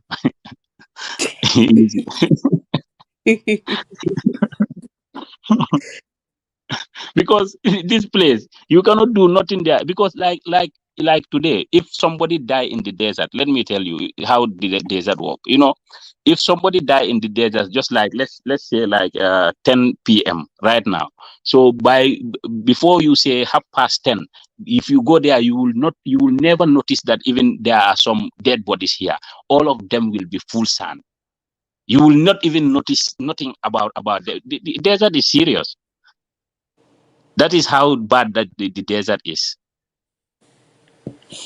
Oh yeah. No, I heard because not that I know, but I've heard of people crossing the desert. It takes days to cross there. And if anything happens, if you get lost, don't have You are enough dead. food, you lose your way, yeah, you're gone. Yeah, There's no trade routes, there's obviously no roads, this. obviously there's no blockers. So you're just lost, Yeah, unfortunately. yeah, It's yeah, yeah. yeah. This is why I even said, you say this the borders how they draw it like this. It's visible in the map. Go to the ground. Nobody will even. You are not even mad to. Even if you travel, you have to find your routes. This road, this map they drawing does not even. Is not that applicable. So maybe you will find. You can walk through from Senegal here, walk through up to Niger, up to Sudan. You will not even notice what is happening. If he is a barber can be in between all these places, the Amazon, they can be moving, and they are the only one who know the road. But if you mistakenly go to that place, you get lost, you are dead, because you cannot Yeah. get yourself out. No, you cannot get yourself out from the desert if you are not a dweller of the desert. That is how this desert is. It's a death trap. Hey, yeah, Yeah, I was that's gonna why say, it's crazy up yeah, it's an there. They're interesting crazy. talk, man. What I was gonna point out was with the desert thing, right? There are people that can navigate through deserts, and they have to be culturally living in that desert for them to be able to possess the innate knowledge of to like navigate, like Mal said, with the Amazigh navigating through the Sahara.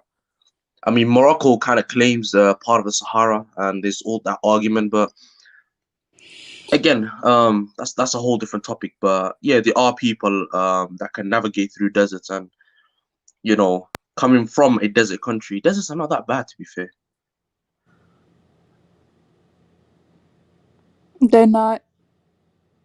Nah, I mean, look, you have to be naturally, again, for people to lose body weight, you'd have to have body weight in the first place. And certain people don't have that body weight.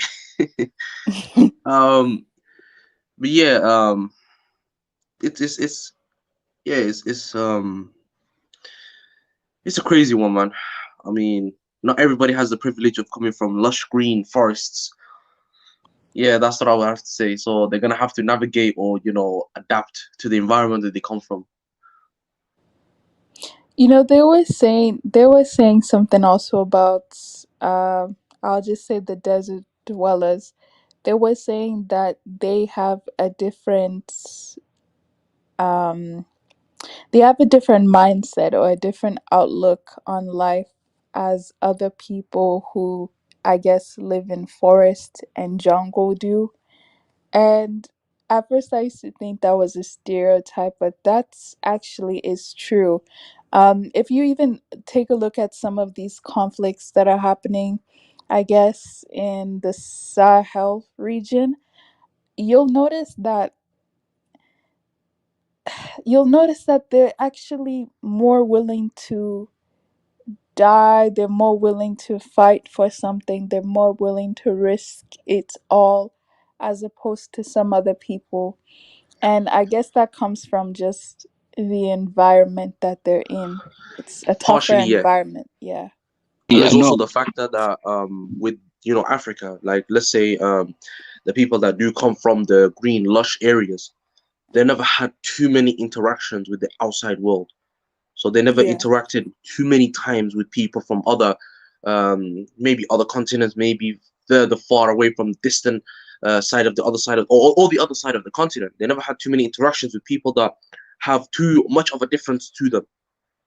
While people from deserts or people in Yeah. people that live in Especially like if you're looking down at the coast here, there's definitely green, it's all green. I'm not gonna pick on any countries, right? But you can definitely tell there's some countries that are right close From to the Senegal coast. down, you can You clearly could see that tell it's you green. could tell that they've been secluded. You could tell that they haven't had too much contact with the outside world. You could tell. Yeah, Mauritania and above, it's a desert, but from Senegal and downwards, Yeah. it's green. You can see it. Yeah. Yeah, yeah. You know why? Me, this what I think is the reason why. These people. Most people also during this struggle of empire wars and everything in this region because of control of gold trade. So the people who are ethnic groups that are not strong enough, most of them move southward. Because remember, those days south is not important. It's just you are going to the jungle. Now the opportunity is gold. We have gold here now. You can transport and go to the Mediterranean Sea and get goods like these modern things because the Arabs were coming there to do business with the Amazigh, and the Amazigh were the middlemen. They were the one transporting these things through the desert because the Arabs don't understand how to cross this desert because that was a barrier exactly. So, but the Amazigh were the one doing the business. So during that process, they also marry some African people, they mix with them. So if you see them, they call them Moors. So those are the dark Amazigh, you know. So you can see. So these desert people, the reason why they are fierce, because they have nothing to lose. Because you just been in the desert, you die, nobody cares. They don't eat. These people don't eat that much, Yeah. because that's why I'm telling you they have nothing to lose basically, because they suffer a lot in the desert. If you have a first hand experience of this desert, ask these people who go through back way from our country, like that place to go through, because these back way boys, what they do is they go through like Mauritania, Mali, they go to Niger, then Libya, then they take a boat and cross to Europe. That's how they do it. So Oh yeah. yes, I've and heard. their guardians are people who guide them are the Amazigh. They are the one who get these Toyota trucks, put them inside, drive them across the desert up to that place. or up to Libya. But these Amazigh, they have nothing to lose because nobody can fight them in the desert. If you you want to kill yourself, enter and get in the desert with them, they will just get missing and you will just be wandering in the desert. So you see, this is why the place is not important, because nobody even noticed, their activity. They can be there for how many years, nobody noticed their activity. But many of them are settling. They are settling. They are coming to Senegal, some in Mali, some in Niger. But Niger is the worst, I think. Niger is basically, that's why the country is suffering, and Chad is basically a full desert. They have no, they have resources like uranium, but they are just And in the middle of nowhere.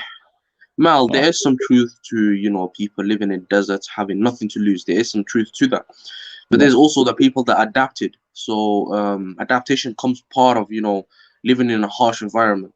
So you adapt to it by having a skinnier frame. Let's just say that you have much more stamina than the average person because you're trekking long distances. So you get used to that harsh environment. So you build up an altitude, meaning that you can go for much further distance without getting tired. Food is not really too scarce, but you get used to eating little. Your body takes as much nutrients as little from little portions as much as possible. So you start to develop in ways that your body you thought that one's body doesn't develop in. That's the reason why people that run long distance and usually are champions come from deserts. Yeah, you are right. You are right. Yeah, their body adapts to that environment. Yeah. People that run 100-meter distances tend to come from like forest and like they have a quick twitch fiber muscles, while people that run long distances have this long altitude about them, so they can run for 5 hours without getting tired, which is insane.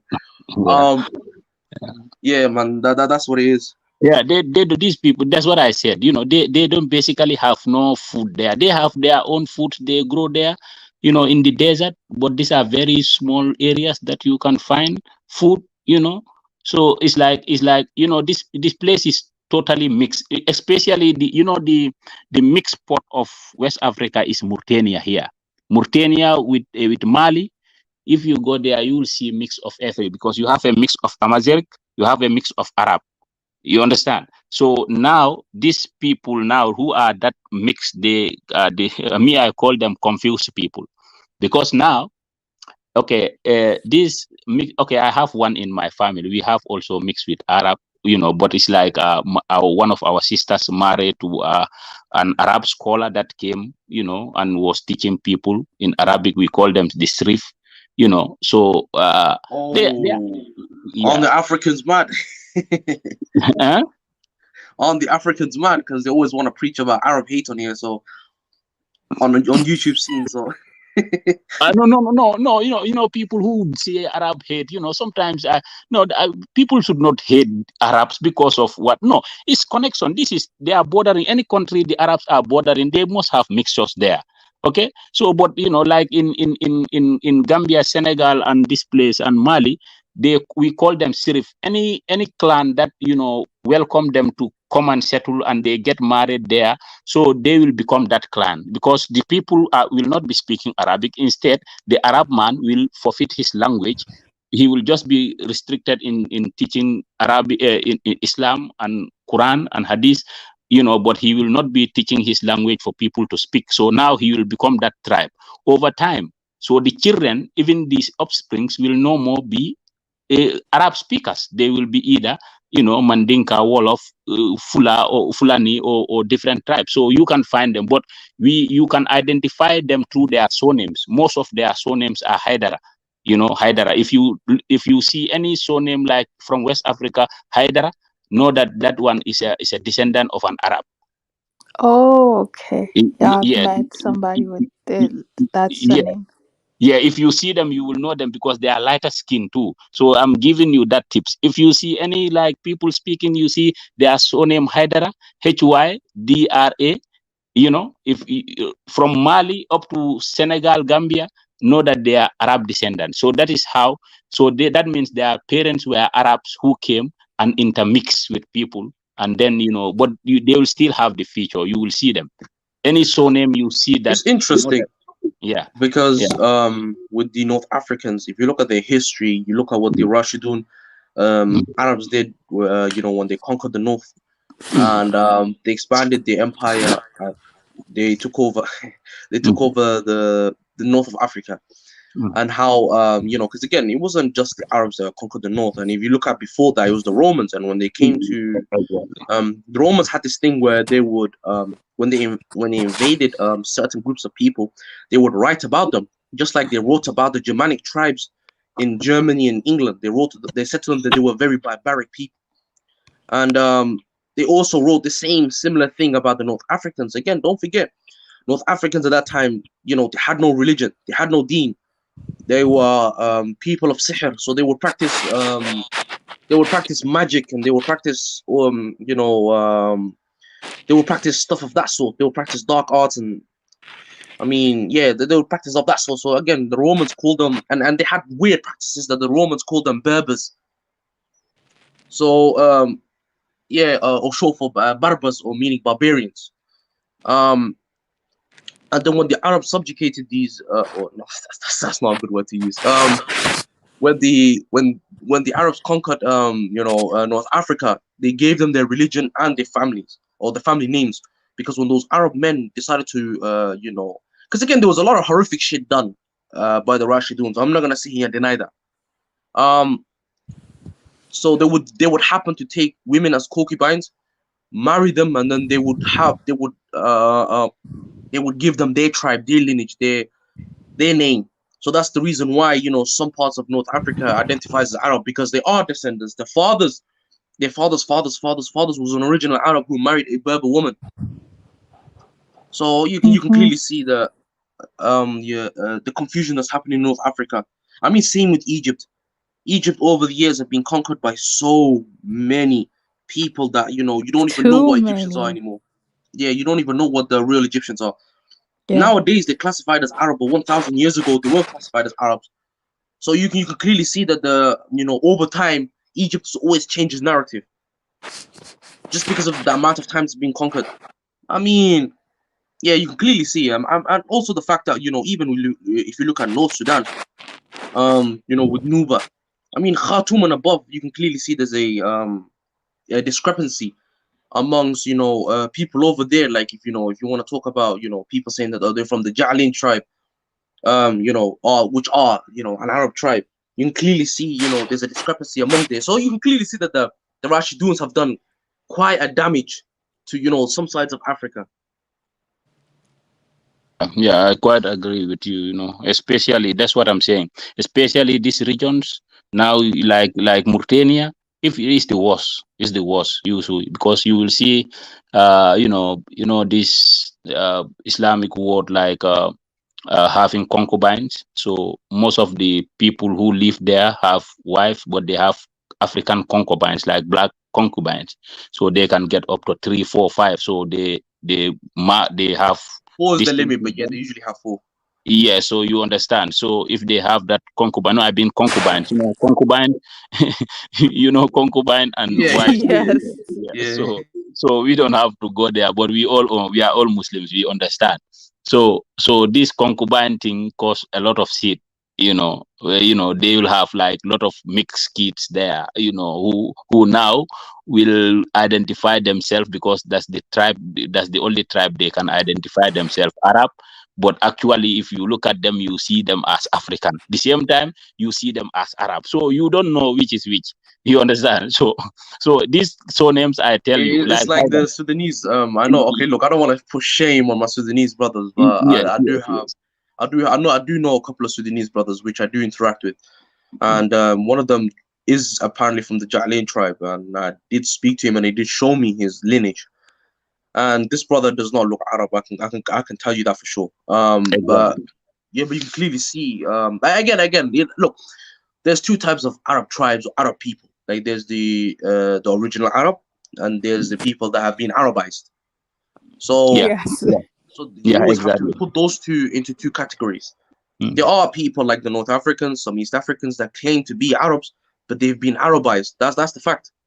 But Yeah, on that's the why other hand, that's why these people, the Babas, the Amazigh, they don't get along at all with the Arab people, because now most of them are now putting on a movement, to be able to speak their language in school, and try to get their own. Amazigh have their own flags too, because they're claiming Morocco and Tunisia, now, but the Arab are the ones in control of everything. But remember, the reason why they're having tough time is because they also intermix with this Arab. So now, the people who are intermixed are the problem. What do you do with them? You know, half of them are Amazigh, half of them are Arab. So now you cannot fight your own people. So now you are in between.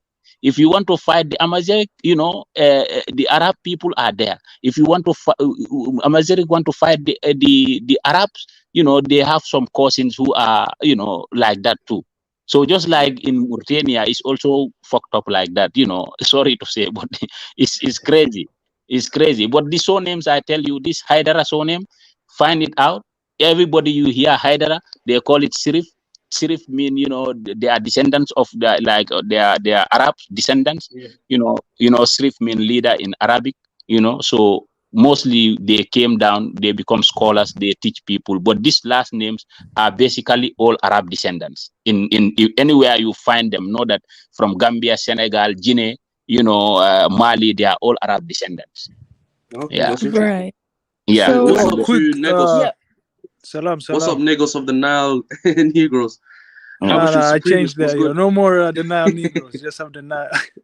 But yo, speaking about Mauritania, I was watching like a while ago a documentary. It was like about dark secret of Mauritania, something like that. And what I noticed is the Berbers or the Tuaregs, like when they ask them question about, like polygamy is usually like accepted in Islam.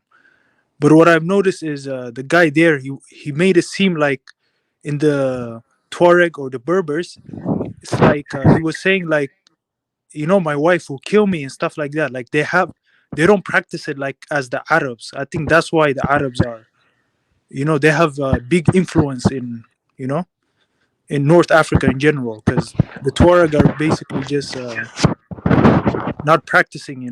They're taking all their women's, basically the Arabs. Yeah, people don't understand. When the Arabs came, one thing make the Arab settle down more in North Africa is intermarried. Even like what I said, like in Mali, Senegal, mostly Arabs, when they come down, they just marry the locals, and they will just choose the locals that are in power. And if they get married to those people, now they will have influence over that, because they will be the sheikh of that clan. You understand? So now everything now and their descendants now, after that they will control because these sects have been eating our goats and sheep for so fucking long. It's people now, these Hydra families. This is why now people realize it. A lot of people, I know they'll be insulting me in the comments, but people, my granddad, I have a family that was one of our cousins married in their tribe, in their clan. But these people before, like Hadia, about that in Islam, Hadia, right? So people will be going to Hadia, see. what does Hadia mean? Because there's a Hadia, tribe in Ethiopia, like its name is Hadia, like it's an Hadia. Islamic tribe. Yes, Hadia in Islamic mean like giving out. It's kind of like a tax, giving tax to somebody, or even money for prayers, in exchange of prayer, something like that. So what will people do is, like, if you go into the Haidara clan, you're going to greet them, you will take along, because they say they don't eat, fish, they only eat meat. So people will be, all my granddad was telling me, you see all my, this, how to call it, lambs in this house I've been taken by this these Sirif people.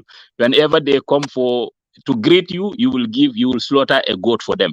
Whenever you go to see them, you will take a goat to them. So basically, all the wealth, these Arab descendants who came to our area, these Mali, Senegambia, and Guinea, They ate everything, and now people realize. But still, now there are some sheikh who are Haidara people who want to be like these sheikhs. They will be sitting down in their house. They will not walk. They will not do nothing. People will just come in, greet them, give them a lot of money. They are wealthy. They don't do nothing because people feel that they are descendants of the prophet. So that mentality kill a lot of people's animals in that place. It's kind of crazy. So they played that game. Oh, we're at direct. Oh my God, we have this everywhere. So you understand what I'm trying to say.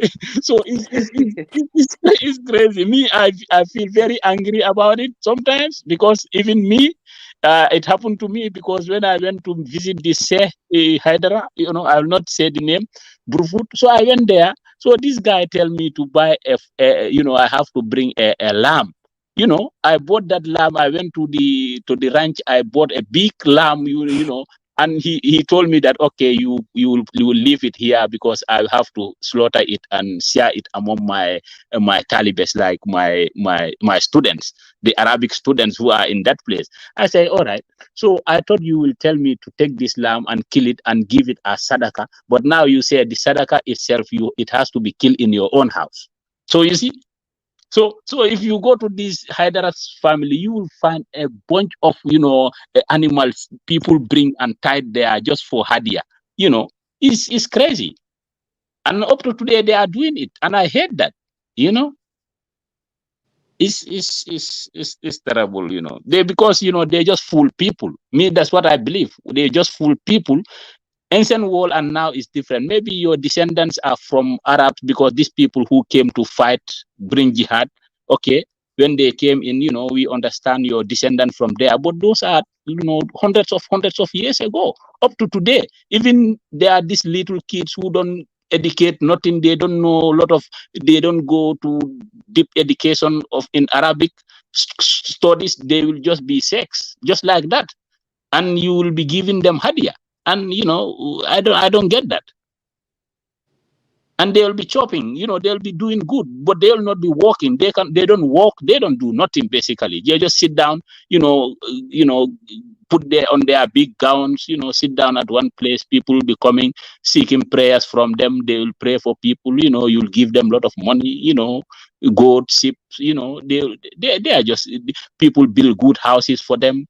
I don't know, but it's crazy, and it's Yeah, all over. it's a fact, because they are privileged in that religion. Of course, the Arabs are the privileged one, even though it's all supposed to be believe in one God, we're all the same and stuff like that. But no one can deny that the so-called Arabs are privileged, their language, their basically lineage and so on. So of course that's why so many people assimilated, because first was, if you're Muslim, you can't be a slave, you can't be taxed.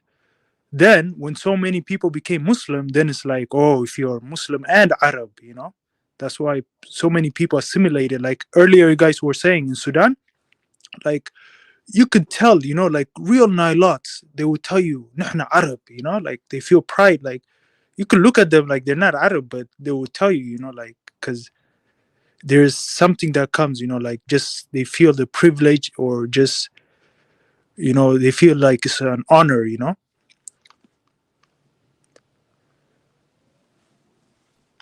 Right. And think before you type, did you have anything to add? Hey, what's up, guys? Can you hear me? Yeah.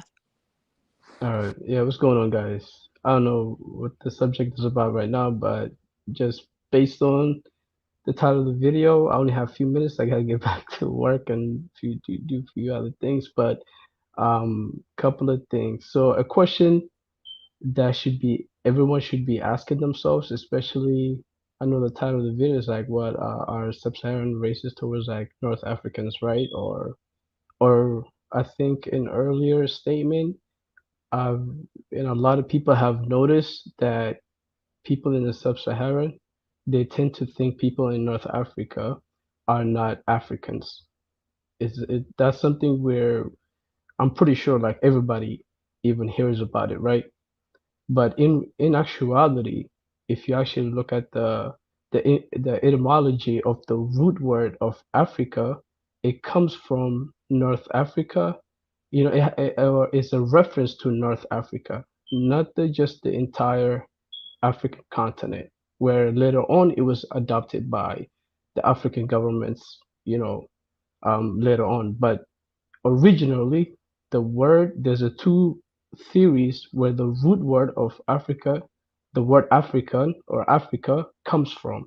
There's one theory where it says that there was a Roman general that came in and had the name, and that was the reason why the name Africa was given to the people of North Africa. But there's also another right now a more credibility that it has more credibility where the actual root word of Africa, the word Africa, is derived from.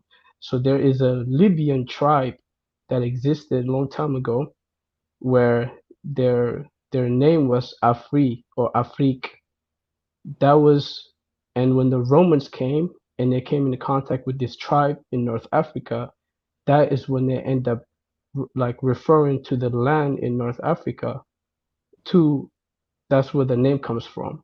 So in actuality, when you hear people are saying that, oh, North Africans are not Africans, where people in the South or Sub-Saharan are saying that, for me, like that kind of like it doesn't make sense because the actual name came from North Africa, either through the tribe or was a reference from a Roman general. It had nothing to do with the Sub-Saharan Africans, right? But then later on, it was adopted by the Sub-Saharan Africans, or like everybody else just adopted that word. But the root word of Africa is actually is basically is only referring to North Africans. So anyone who's coming here, or I'm pretty sure there's a lot of people come here that very much, are not aware of historical facts or they don't read up history. They're just guided by a lot of emotions. So a lot of these people are so delusional at the point where they can even call an entire region where the origin word of Africa came from, and they're saying that no, those people are not African, we are African, and that doesn't make sense at all. So that's just kind of a little bit of reference that I wanted to kind of put it out there. But have you guys noticed that though a lot of people either in the African diaspora or people in sub-Saharan Africa, they tend to think that, oh, the people in North Africa are not Africans, when in reality the root word of the word African, the etymology, so if you type in the etymology of Africa, it derives from that region, and it's a reference to those people, whether it's a Roman general that came there or the more credibility research that was done, and you know what I mean, where now is there's more plausible, more plausible aspect where there is a Libyan tribe that was called Afri or Afrik, and that's where the actual name of Africa comes from. So I never understood why a lot of people come here, or that I'm not, that they don't have a full grasp of the history of Africa, but they are absolutely like either ignorant or arrogant, and that's usually it's a really it does it it's like it does more harm to the audience or the viewers or people that come here, whether they want to see a Jerry Springer show of people shit talking, or but if people want to come here and actually talk about reality or historical facts and things like that, then I would say, it's every individual should at least should go and research the topics or the discussions they're willing to engage in with others, and have an honest discussion about it without, you know, like throwing out labels of who's African and who's not, and calling the people who are the original Africans, saying they're not African, while you, the people who are throwing the stones, are not really the actual Africans. So anyways, that's Yeah, just my yo, two bro. cents. Like, I totally agree. Like where I'm from, we don't even claim Africa like that. We usually say Exactly. When we refer to other Africans, we say other African. But what you're saying is this is like during the Roman, for example, Yeah, I know like about that, Negos. I went to Ethiopia and everyone said, "Hey, I'm not black. I'm Habasha." yeah, they don't even say when they refer to Africa, they don't even think, it's like, especially like from the countryside, like even like when they come to the West and so, like when they refer to Africans, they don't think Ethiopians are Africans, But to think before you type, his point is that's like during the Romans, like of course the first people they encountered during their like when they were coming to the so-called Africa continent, yes, is the Libyans and the Egyptians, which, for example, the Latin alphabet, it's not Latin, it comes from Greek. But the Greeks, because they were before the Romans, they used to call Africa Ethiopia. Even if you look at old map, it was the Ethiopian Sea, and they refer to the whole of Africa Ethiopia. But after the Greeks, when the Romans came, or when they took over, of course, then they decided to go with Africa. That's what we're using now. But yeah, I totally agree. I know what you mean when they say like they put Africa, like they say North Africans are not real Africans. They would even say they're not real Africans, which is crazy. Like if it's because just the the root name, word. yes. Yeah. No, I know what you mean. It's because of the actual root word. The origin of the word came from North Africa. So that was the region that was given to them. And in fact, when people even talk about Berbers, right, or uh, Berber and things like that, there is a vast, like, I would really urge people to even look up the word, because originally in the Horn of Africa, right, so there were parts of, like you said, yeah, so in Africa, vast majority and areas in Africa was called Libya, was called what do you call Afrique, or they were given the name Ethiopian, right, or Ethiopia. And then there were parts in the Horn of Africa where the Greeks and the Romans and the Arabs call those the people of Somali region, they call them Berbers. So they were even like, because in back home in a lot of places in Africa, people don't identify with, the only Think people before you type. identified. Go I was ahead. gonna say, in the time of like the Prophet, peace and blessings be upon him, they refer to that area in the Horn of Africa as Ard al-Habash, meaning the land of Habash, or the No, land of the Habash Habasha. was look it up, Yeah. bro. If you right now, seriously, if you look it up, Mo, and Habash was called Abyssinia, right? And the brothers Yeah, over here is but if we're from talking about he's what from there. the if we're gonna talk about what the Arabs used to call it, they used to go to Ard al-Habash, meaning the land of the Habasha.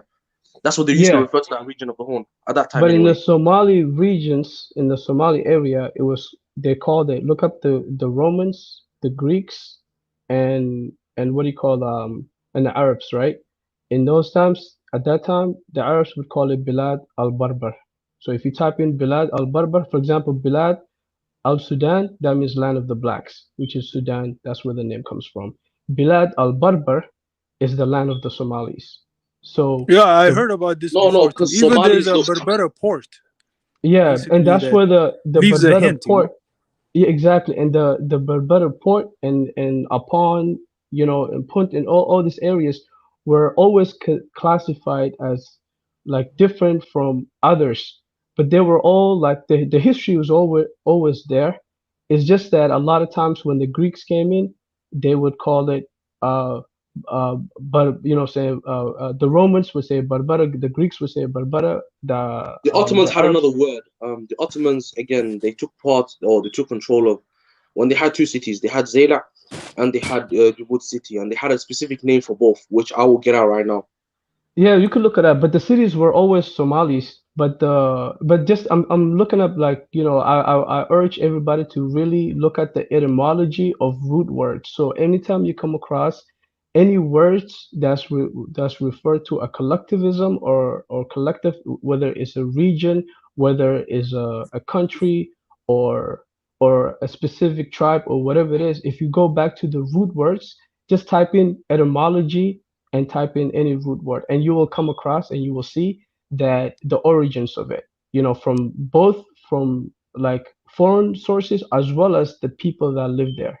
You know what I mean? Like the But yo, bro, descendants of. what about the meaning? Because for example, in our language, like in Amharic or Tigrinya, like the Habesha language, berbere basically means hot sauce or spicy. So Yeah, but it could the mean meaning. another thing too for the Berbers or for the like for the Somali. I don't know what it means, or for other ethnic group, but for us it means basically hot sauce. Yeah, Like just and spicy. I was gonna say that as well, Negos. Look, with the whole, I don't know. Look, I wouldn't really tie, Berbera or city with, the Berbers. Like, look, there's no historical ties for me, so I wouldn't really want to tie that up together. But what I can say is, again, historically from, the history I've done. Look, at that specific time, I'm talking about the Prophet's time. The Ethiopians, or again, as they refer to themselves, okay, some tribes refer to themselves as Habesha, but those tribes at that time, Ethiopia was commonly known. And again, just a little bit before that was considered the four powers of that time anyway. So again, there's a reason why I can understand why people referred it as Ard al-Habash. I can understand because Ethiopia's name was out there. Historically, I can But understand. have you looked that up though, Bilad al-Barbar, as to why the Greeks referred to the Somalis as that area? Because there were also people that were considered Berbers. You know what I mean? In the north. Yeah. So So there were. what you guys are saying, I get it. Sometimes, the word itself, make misinterpretation because the Barbers, in the north is, I don't think Barbers live anywhere around the Horn of Africa. The Barbers, they are the Amazigh, or, you can call them the Tuaregs, so they never live around, like a Horn of Africa area. So, but now if you have the word there called Baba in your language, because the Barbers, if you tell them the Barbers in their face, they'll be mad with you. Because they, I see yeah. what you mean. But Yeah. So now, according to what you are saying, okay, in Islam, let's start from when the Horn of Africa have direct contact with the Muslims, during the Prophet Muhammad time. Okay, the Romans, I don't know about that history, but according to the Islam, we all understand when the Prophet had contact with Abyssinia. They call that land as Abyssinia. You understand? They call it Okay, Ard al-Habash, the land of the yes, Habasha. exactly. So all that region of Horn of Africa, because remember, they did not get into the interior those days, because they just stop, at the coastal areas, interact with the people they meet there, so they understand those people. They call them, Abasa, the people, So that's why in Sudan they call it. That was just a little bit after. That was just a little bit after the Abyssinians, or at the time they call Aksum, and left Yemen, because they had control of Yemen and some parts of Oman and Saudi. So that's the moment where sort of feel in it. When they every retracted, Muslim know about that history. when they retracted the military and went back to Abyssinia or Aksum at that time. So here's a we didn't question go back, for man. you We got guys. kicked out. What is the Wasn't by meaning of choice. Abasa in your language? Oh yeah, you lost. I forgot about that. Did you have a meaning in your language called Abasa? What in Habesha is Somalia or usually anything? like I mean, for example, if you, in language, one any of the language you Habesha go to, tribe, when you say like in general, let me ask you.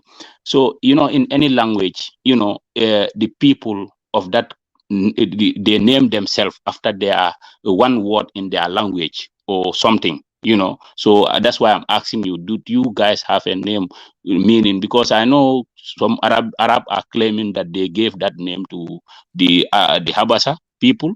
So now I'm asking, did you have a meaning of Habasha in your own language? yeah, that's what I was Habasha. about to get to. So in one of the We just call Habesha tribes, which is like the Tigrinya in northern Ethiopia and Eritrea, when you say all together, you say Hafesha. Like Hafesha basically means all together. Oh, okay. But so this is the point I wanted to make to you guys, right? So it's very important, like I said, if you look at the historical context that's written down. So, for example, I know you guys assumed that the entire Horn of Africa was called basically Habasha, right? Because of that was the history that you guys were Like I'm pretty sure that was the history you guys are aware of at That's the the moment. Arabic history. That's the Arabic history. Yeah, but if you Yeah. actually look at the Arabic history itself, they called it, they differentiated Bilad al-Barbar because that's the word. You know, like right now, just type it in, Google it, Bilad al-Barbar, No, B-I-L-A-D. I know So, about Bilad so al-Sud. if you're saying that was the Arabs, right? So the Arabs themselves, even in ancient times, or you know, at that time in medieval times, and at that time, they differentiated the people in Somalia from the you know, Abyssinia. So this is why it's very crucial, like I said, just as the point I was trying to make as to why people. But think before you type. Look, the Bilad al-Barbar meant from, it basically has a picture of basically the entirety of North and East Africa. Like, No, but it refers to a specific people, though. You yeah, know it that, for does. example, the No, Romans, From the Egypt all Greeks. the way down to southern Somalia, it yeah, doesn't make No, sense. no. exactly. Oh, I I will see agree the with problem. desert life. Yeah. I will agree So with see, desert life. you guys, but I know The what you're Arab, saying. Hold up. the Arab So refer to from Egypt, anything southward. Okay, they also refer, to that area as Sudani. You understand, the land of the blacks. They in that entirety. So if the other ones are that Prophet Muhammad sallallahu sent to Ethiopia, the yeah. refugees. Okay, the refugees that he sent to Ethiopia in the land of Abyssinia, those people, because the Abbas were they were there was a kingdom. Okay, we all understand there was a kingdom. Perhaps that kingdom was named, it was a Habasha kingdom. So obviously that is why they said that word. But the entirety of this area, the land of the black, they called it Sudan. Yeah, so that was So a I But yo, don't there specific was no area. Habasha kingdom, man. They just made they just said the name, but the kingdom was Kingdom of Aksum. So they Yeah, just or said like the Abyssinia. That's it. people. Okay, this is why I asked you about the name of that, because in you read Islamic literature, it's telling you there was a kingdom. Okay, there was a Christian king on the throne at the time, Najasi. So when this guy was when Prophet was sending migrants there, so if you read the history, you will see it clearly. There was a kingdom. No, No, but I yes, see there what you're is a saying, but kingdom, but they yeah. didn't call the kingdom's name. For example, Al Najashi, we don't call him Al Najashi. For example, we call him Al like Nugus. Like they call him Najashi. Najashi, we call him Nugus. And for them to say like Hafesha, it wasn't Kingdom of Hafesha. Yes, the people all together they can be called like Hafesha, but the kingdom was Kingdom of Aksum at that time, especially. It wasn't. It was before Abyssinia. Yeah. So all right. So niggas, you made a great point earlier as to the point I was trying to make as to why people kind of tend to confuse as to why they generalize an entire areas as to one word, right? So for example, right now Africa is a root word that comes from North Africa, right? It's a reference to North African tribe or a general that came there. That's where its references to. So now it blankets the entire continent, right? So in the old days too, Libya, what it the word also blanketed a whole portion of the continent. The word Ethiopia also blanketed a huge portion of what do you call the continent. So which is why a lot of people right now, if you tell them like a West African or somebody from South Africa or North Africa, hey, you Ethiopian, they'll probably be like, no. You know what I mean? Like even though that was the history from how it was a collectivism aspect of it, right? So this is what I was trying to allude it to by letting the brothers over here know that there were also root words that was already names that already territories that were already known by the Greeks, by the Romans, as well as the Arabs themselves, which they all have the word Berber or Berbera, which is an ancient port right now in northern Somalia, right? And that area, which is the Somalis inhabited, the Somalis were referred to Bilad al-Barbar. That doesn't mean that they're Berbers as of what is today is known as North Africans, right? The Moroccans, the Amaziques, and things like that. So this is why I was trying to let people, the brothers over here, kind of to give them like, you have to look at also the deep rooted words in different regions, in different contexts, and also look at the sources, not just from the inwards, like the land themselves, but also what the Greeks, the Romans, the people that came in and contacted with the people. What did they refer to those people? They didn't just refer to the people in when the Romans came, they were like, they referred to the people like the spice port, right? Like the Somalis, they were called a Regio Aromatica, right? The frankincense and things like that. Like for example, the Puntite, like the ancient Egyptians, they referred to the Somalis Puntites or like land of Punt. The Romans, gave it to like the spice, Yeah, but think frankincense before you kind of type. a words. Land Well, of I'm Punt gonna wasn't finish the just. point. I know, I Oh, know. go ahead. I'm gonna finish the point, right? But I'm just saying, I'll speak like, afterwards. yeah, thank you, bro. But I understand the point you're making. But notice how there's always a collectivism that blankets an entire region, but is usually allocated or referenced to a certain group of people. So, for example, when had and I know what you alluded to by saying like, oh, the land of Punt was referenced to like the Horn of Africa or certain areas, but is usually referred to the areas that grow the most frankincense, which is Puntland, Somaliland, in the Somali territories. So the people that were there that produced the highest quality of or highest quantity of frankincense, which is Somalia, they were known for that. Like for example, there's an ancient city in Somalia right now that's known as Upon. Right now, a Somali word is called Hafon, like Hafun. In ancient times, the Greeks called it what do you call that? Upon. Opone. And in the ancient times, the Egyptians called it Poenet or Punt. So the names of a lot of things that the people in itself already like existed it, but throughout like certain academics they gave it like a blanket statement. You know what I'm saying? Like they gave it just like Ethiopia was like Africa was considered Ethiopia. Like the whole continent was considered Ethiopia at one time. The whole continent was considered Libya at one time. So the whole continent was given a blanket terms because of the contact with those the ancient civilizations that existed between basically North Africans and the Horn of Africans that were always interacting with the Middle East Europeans. So that's where a lot of the names that's blanketed comes from, right? So, but I'm saying like if you look at um like certain root words, all you have to do is just look at the etymology. So I really want to emphasize this: like etymology of root words is really important to understand how certain words comes like derive from. Like right now, if you say slavery, a lot of people will have only black faces, right? Or they only think of Africans or people in the African continent, right, in sub-Sahara. But the root word of it comes from the Slavic regions in European who were also enslaved. That's where the root word comes from. But yet now, if you tell people, hey, oh, if you mention the word slave or slavery, the only thing they think about is Africa.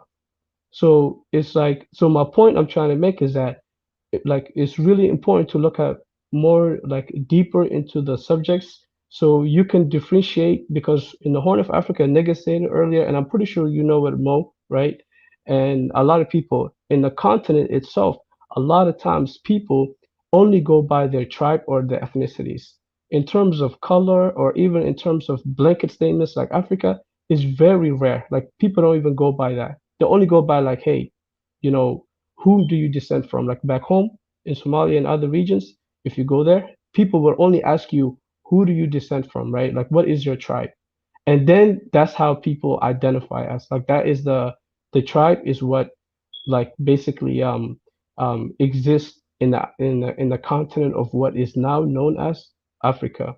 So I just really want to emphasize the root words might not seem like it might seem like this is what it is right now, but if you go back and you look into it, you'll find out that man, a slave or slavery or the word slave has nothing to do with Africa itself. It has to do with Europeans.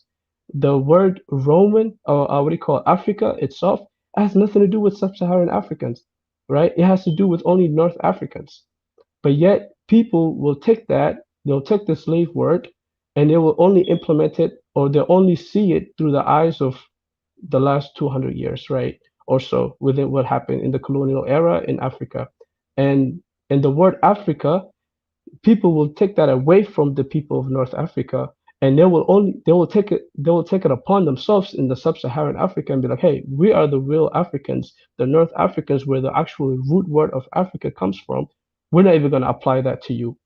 So this is what I really want to just kind of like get the points across. But before I go, bro, Desert Life, do you have something to say as well? Yeah. Go ahead, bro. So with the whole looking at the root words of words, in certain contexts, yes, that can be accurate, but in other contexts it's not so accurate because it can have a multitude of meanings. So that's the reason why historical context comes into play here. So again, you have to look at the meanings of each specific word. Like again, who are the original people that were called Berbers? It was North Africans.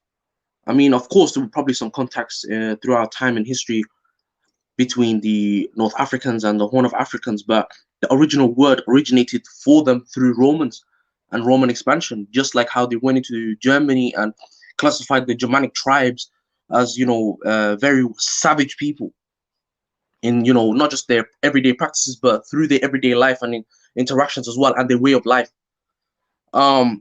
Again, the second point I was going to make was with the land of Punt.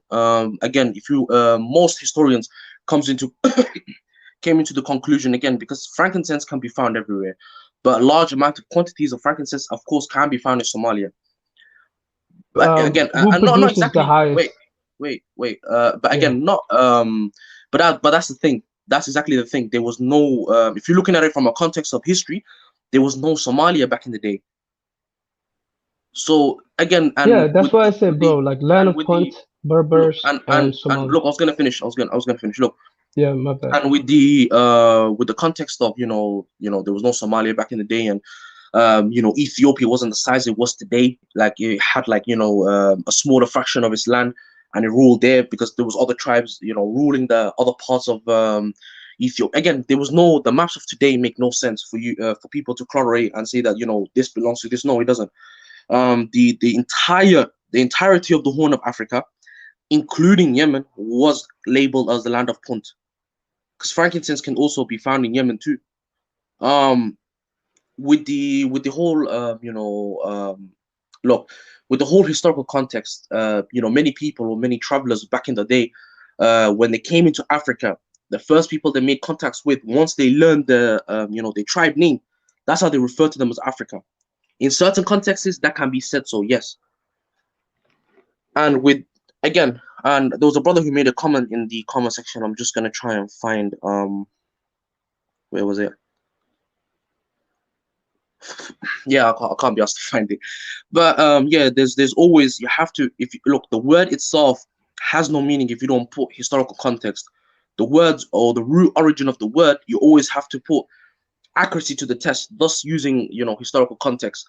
You can't say the land of Berber, which again, if you look at the Google definition of it, refer to the entirety of from Somalia southern all the way to Egypt. That's what it referred to.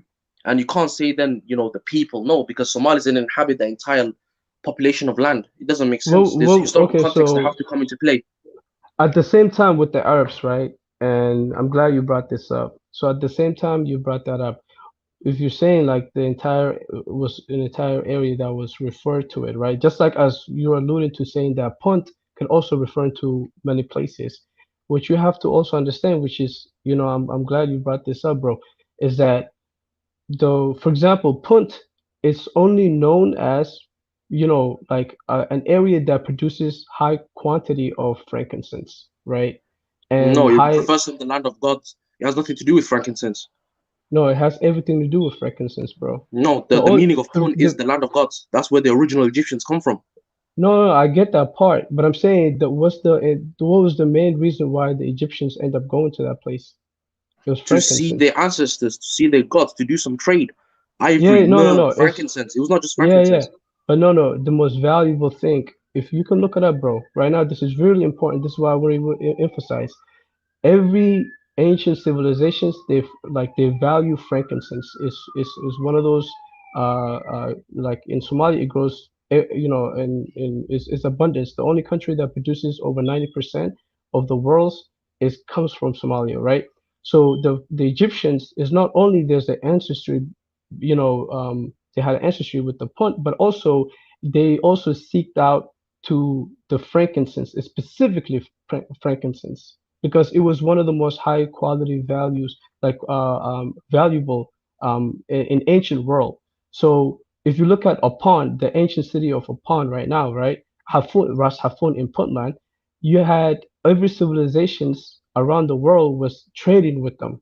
So, for example, the Babylonians went to Somalia in Upon Punt, right, like Ras Hafun right now it's called, but it's called Upon.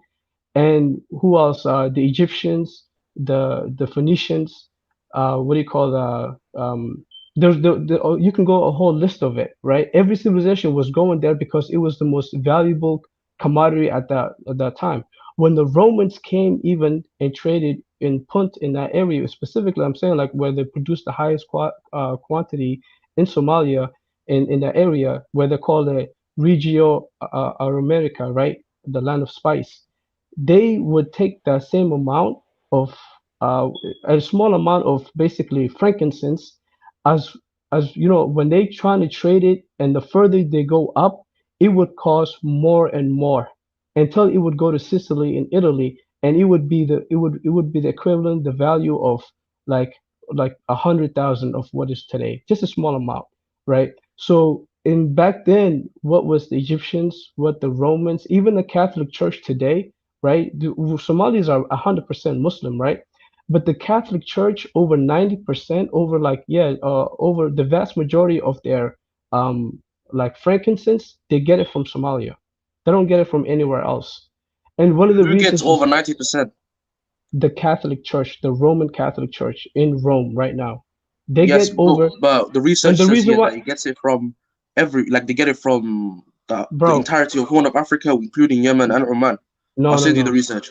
Okay, please post that because I would love to see that. Because I'm No telling you problem. right now, even the Romans themselves, the vast majority of their frankincense comes from the Somali. And one of the reasons they picked Can you show me the this area, 90% as well? yeah, it was on BBC article where they showed it. I'll post the link for you. So the Roman Church themselves, right? They get it. What do you call the frankincense? Because even they themselves they were like, because of the frankincense that was available, that was basically produced high quantity in the Somali regions in Puntland, in northern Somalia basically, right?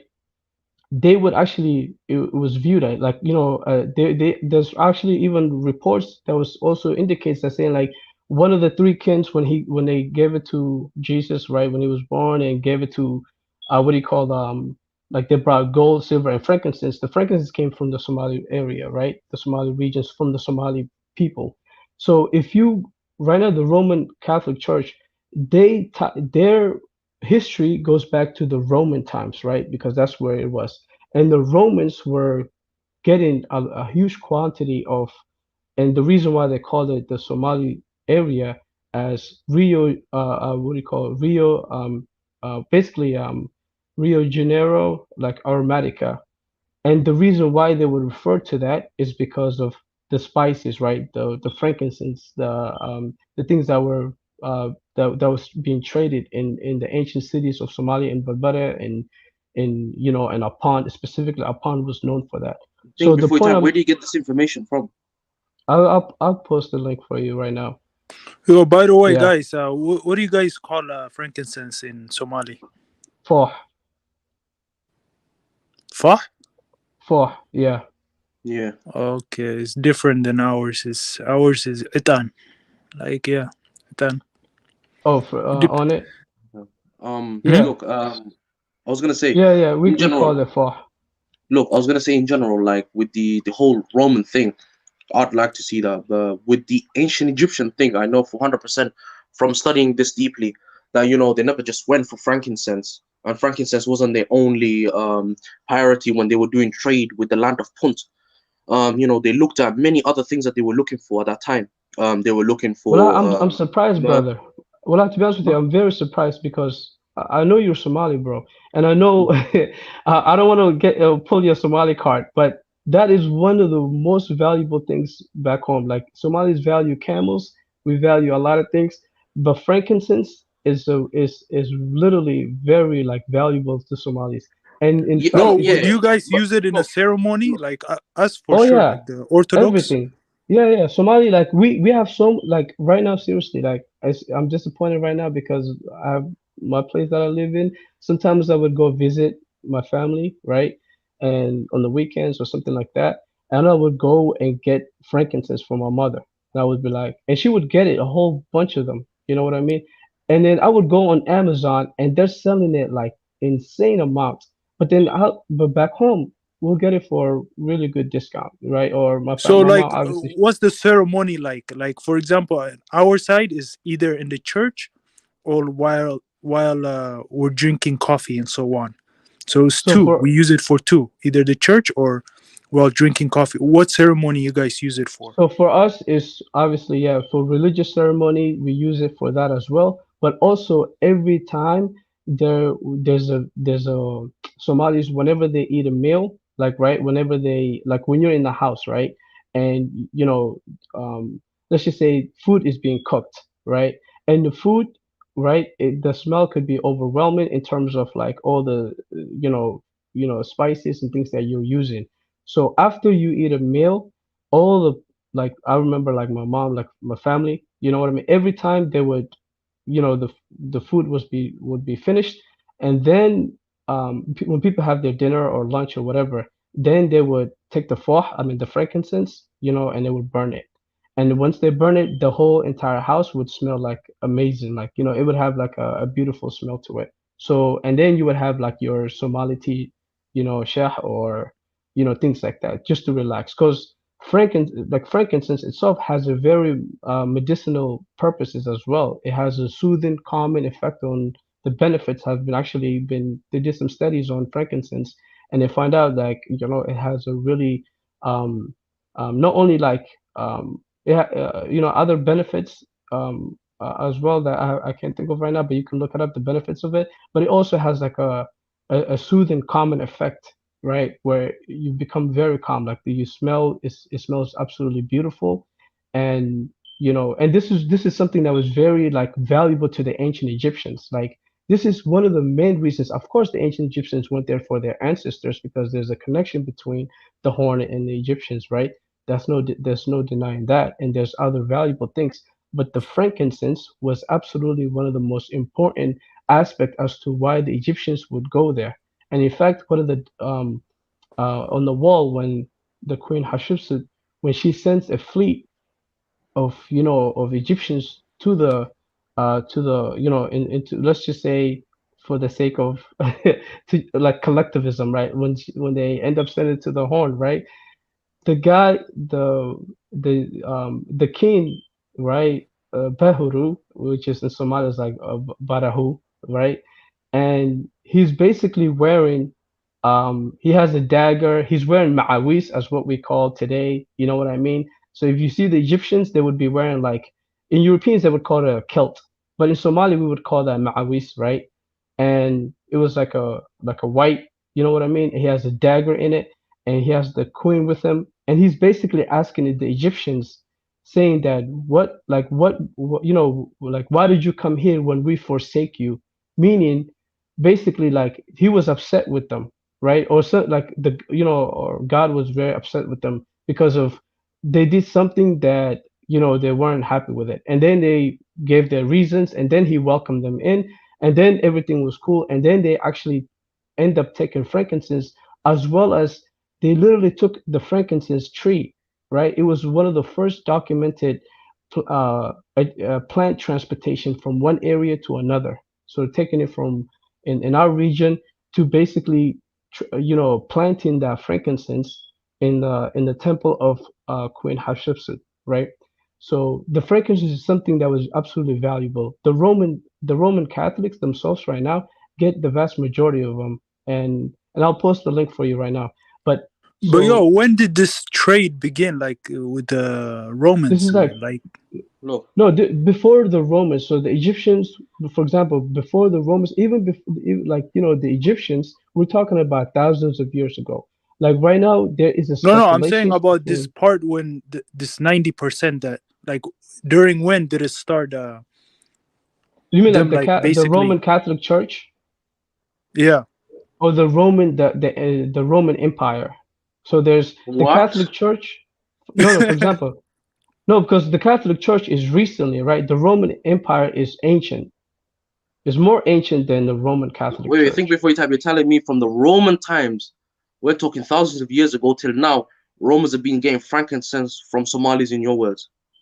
Why did they call it Regio Aromatica when they came in contact with the Somalis? Again, but think before you type, that's the reason why you have to wait. That's why you have to put historical context. Did you look it up?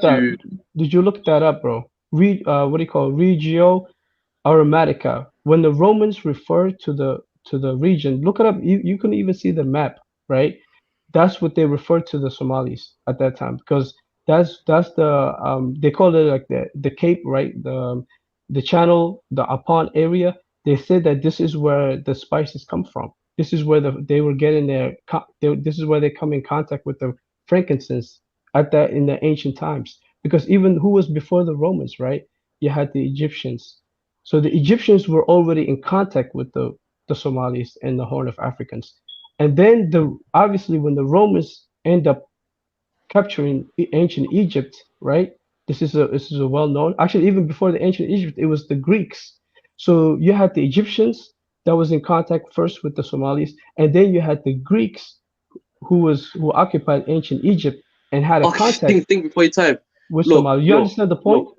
Look, you have to use historical context. Look. But hold on, but that's what I was trying to explain to you, bro. No, but did the Greeks occupy ancient Egypt? Yes or no, bro? Because you will find out it's true.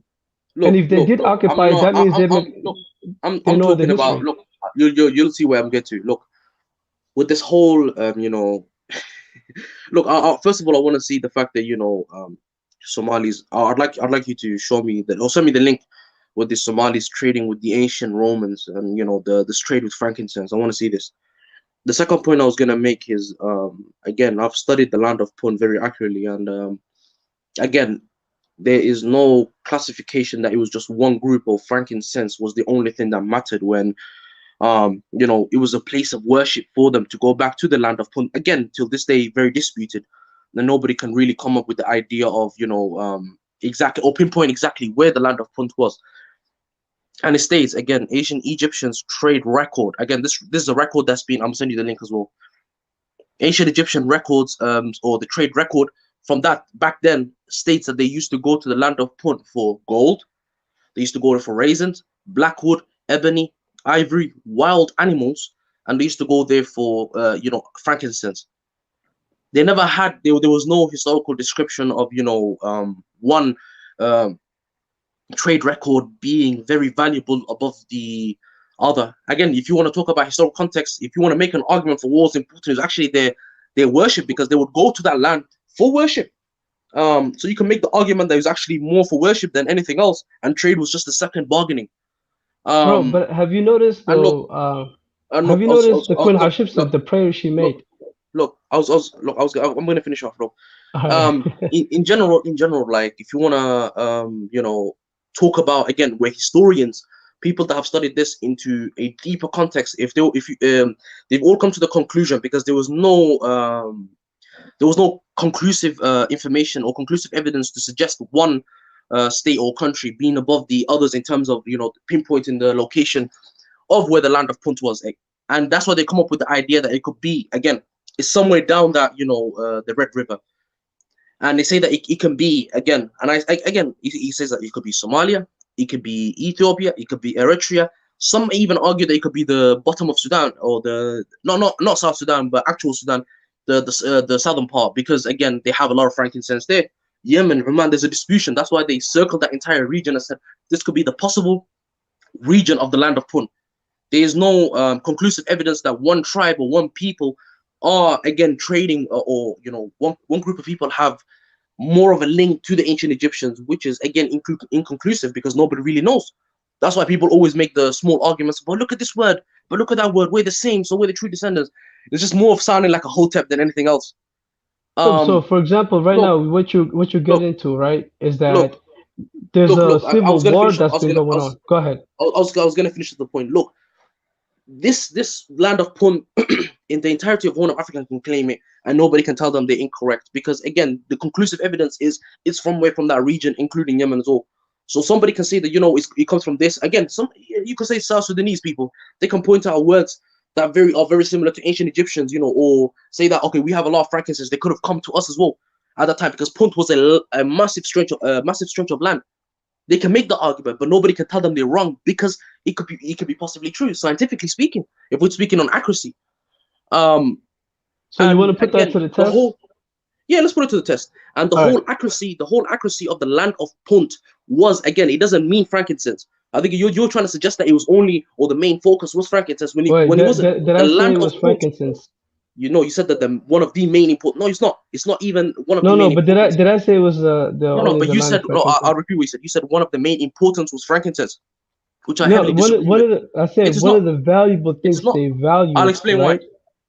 Look, it is not because again, there was no conclusive evidence suggesting that frankincense was more important to them than myrrh, ebony, gold. No, there was no accurate information. If you can bring that back by sources, then I will concede. So, the land of Punt how. Wait. Yeah. The land of Punt literally means the land of God, and that is conclusive evidence, meaning that it was the land of their people's gods. So that is more conclusive than you saying frankincense and trying to make it rhyme with words and with no historical context or conclusive evidence. Bro, well, I don't know if you're using projection or you're trolling me right now, but I'm very like I'm not. I'm just saying like I'll break it down to you right now, right? Okay. I mean, I'm gonna say you make a valid point, but this is why I was saying that in your case, this is why you have to actually, in all honesty, pay attention to what I'm about to say. So I said, of course, the ancestry connection that's a given, it's well known. But one of the things they value when they were going there, one of the most important things they value, right, in terms of commodity, right, it was frankincense. Just like gold and myrrh. What happened? You said it's one of the most important things, and then I'm going to suggest that gold and myrrh was also as important as frankincense. No, it wasn't as important as. Can you show me the proof then? Can you show me why frankincense mattered more than other things? Can you send me a link right now? Okay, so all right, you know what? I was about to head out, but all right, well, this is good. I like to be challenged. But I'm surprised because you're against it, but you're not providing the same aspect, right? So no, I'm not. But Mo's idea is a little bit more. It makes sense because how can frankincense be important in any time more than gold or those other things that you mentioned? It's impossible to be more valued. Especially look at the Egyptians. Majority of what they left is even the painting and so on is. It's basically, animals, what they were getting from. I don't know, yours is hard to believe, like frankincense. That's what I'm trying to. Anytime. That's what I'm trying to say. It's impossible. All right. So what was the prayer that when Queen Hatshepsut, right, when she was, what inspired her to go there?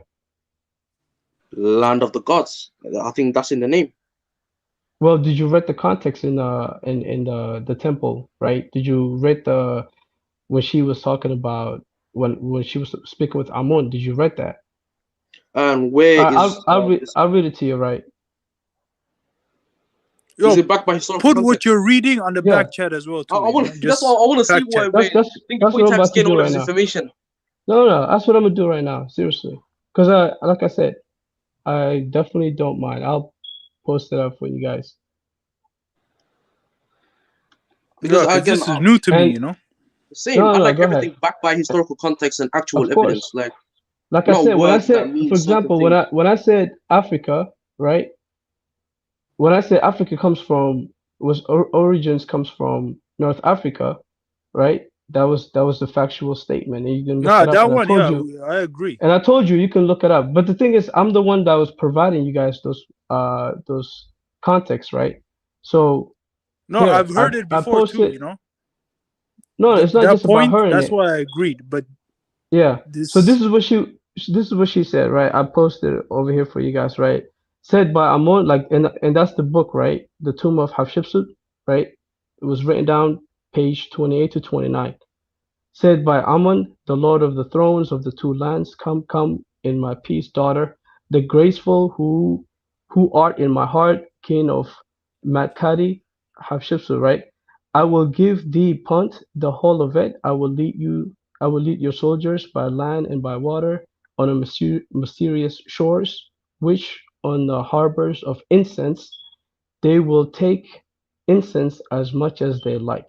They will load their ships to the satisfaction of their hearts with trees of green, fresh incense, and all of the goods things of the land. The Okay, emphasis, wait. yeah, I have two problems with this. The go first ahead. thing being, again, incense can be found everywhere. It's not. There's not an argument for But we're talking you're about the gonna land use. of Punt. Wait. Again, yeah, of course. But again, the Hold on, land you of asked Punt. me. Hold on, you asked No, me. no, Hold no, no, on, no. this is the Can I context. clarify? Look, no. I'm clarifying. Look, from what I've All read, right. I'm gonna try to clarify. I'm gonna look into if the context of what you're saying is true or not in a minute. I'm gonna look into the author and the sources behind this writing, but Yeah, I just that's posted just to in a you. minute. This is what is the temple Yeah, I know. That's the look. of the temple I'm of gonna look into the Hatshepsut is author. actually said it, bro. Look, This is the temple when Oh she no, was of praying course. to I'm Amon. gonna look into. I'm gonna look into your sources in a second, but just from what I've read right now in the chat right now, from what you said, first of all, that can have two meanings. The first meaning can be, and I Wait, you suggest said the chat? no, in the writing, the paragraph you posted. Look, Yeah. okay, I could get two meanings from that. The first meaning is it still doesn't identify why incense. Again, it just shows in that moment that they wanted incense and they wanted to fill their bowls with as much incense as they want. From that moment, it doesn't show that incense was more important than the other, other stuff What? like gold. No, it doesn't. Wait, how does that paragraph show the importance of incense over gold, myrrh, and other stuff? It just says Because it's fill. emphasizing it. The No. fact that Again, she's praying wait, to her Lord, right? Can I And look? he's telling her like you will go to that land and you will get Look, as much incense as you. of course, but I'm gonna try and finish what I'm saying. Look, Uh, in that instance, she's praying, yes, and she's praying for, again, in this context, she's praying for incense and feeling it to her heart's context, yes.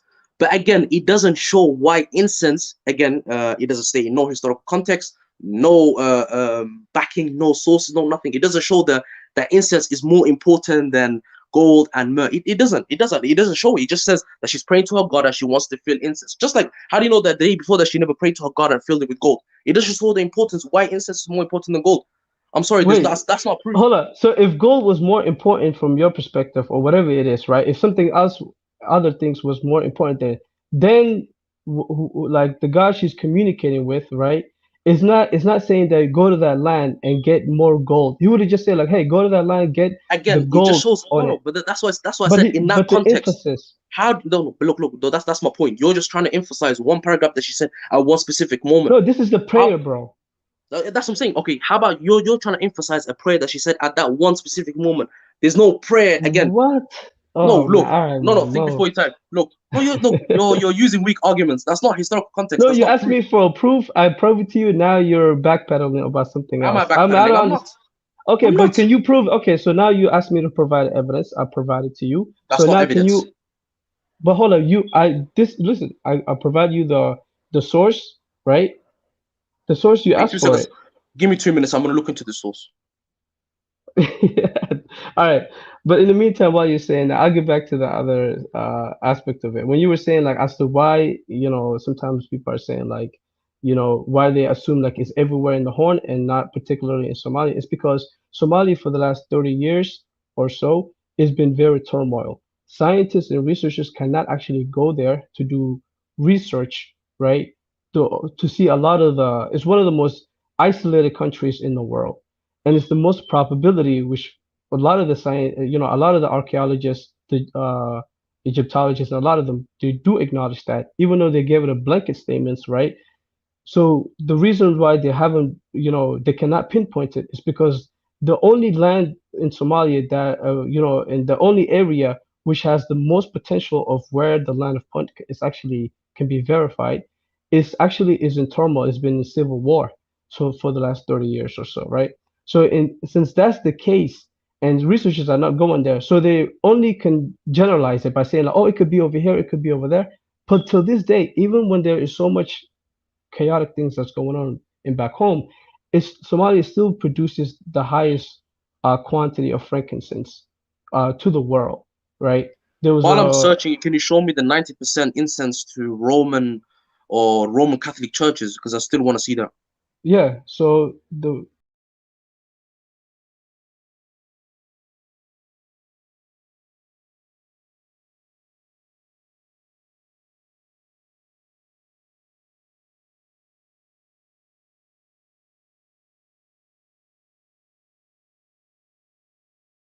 What happened? Where'd you go?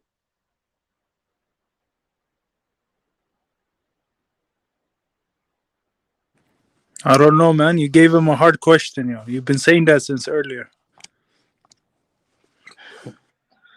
I'm all about proof, man. That's the type of person I am. I just don't believe anything until I see with my own eyes. Yeah, 90%. That's like, I don't know, it's No, a stretch, but you know the proof that he gave about the one. it's a weak argument. That's what I'm trying to say, Negos. No, it's yes, it's a little bit weak, but at least it has, you know, like it could be just for that certain person as well too, you know, like maybe she's into frankincense and so on. So, but it's still, you know,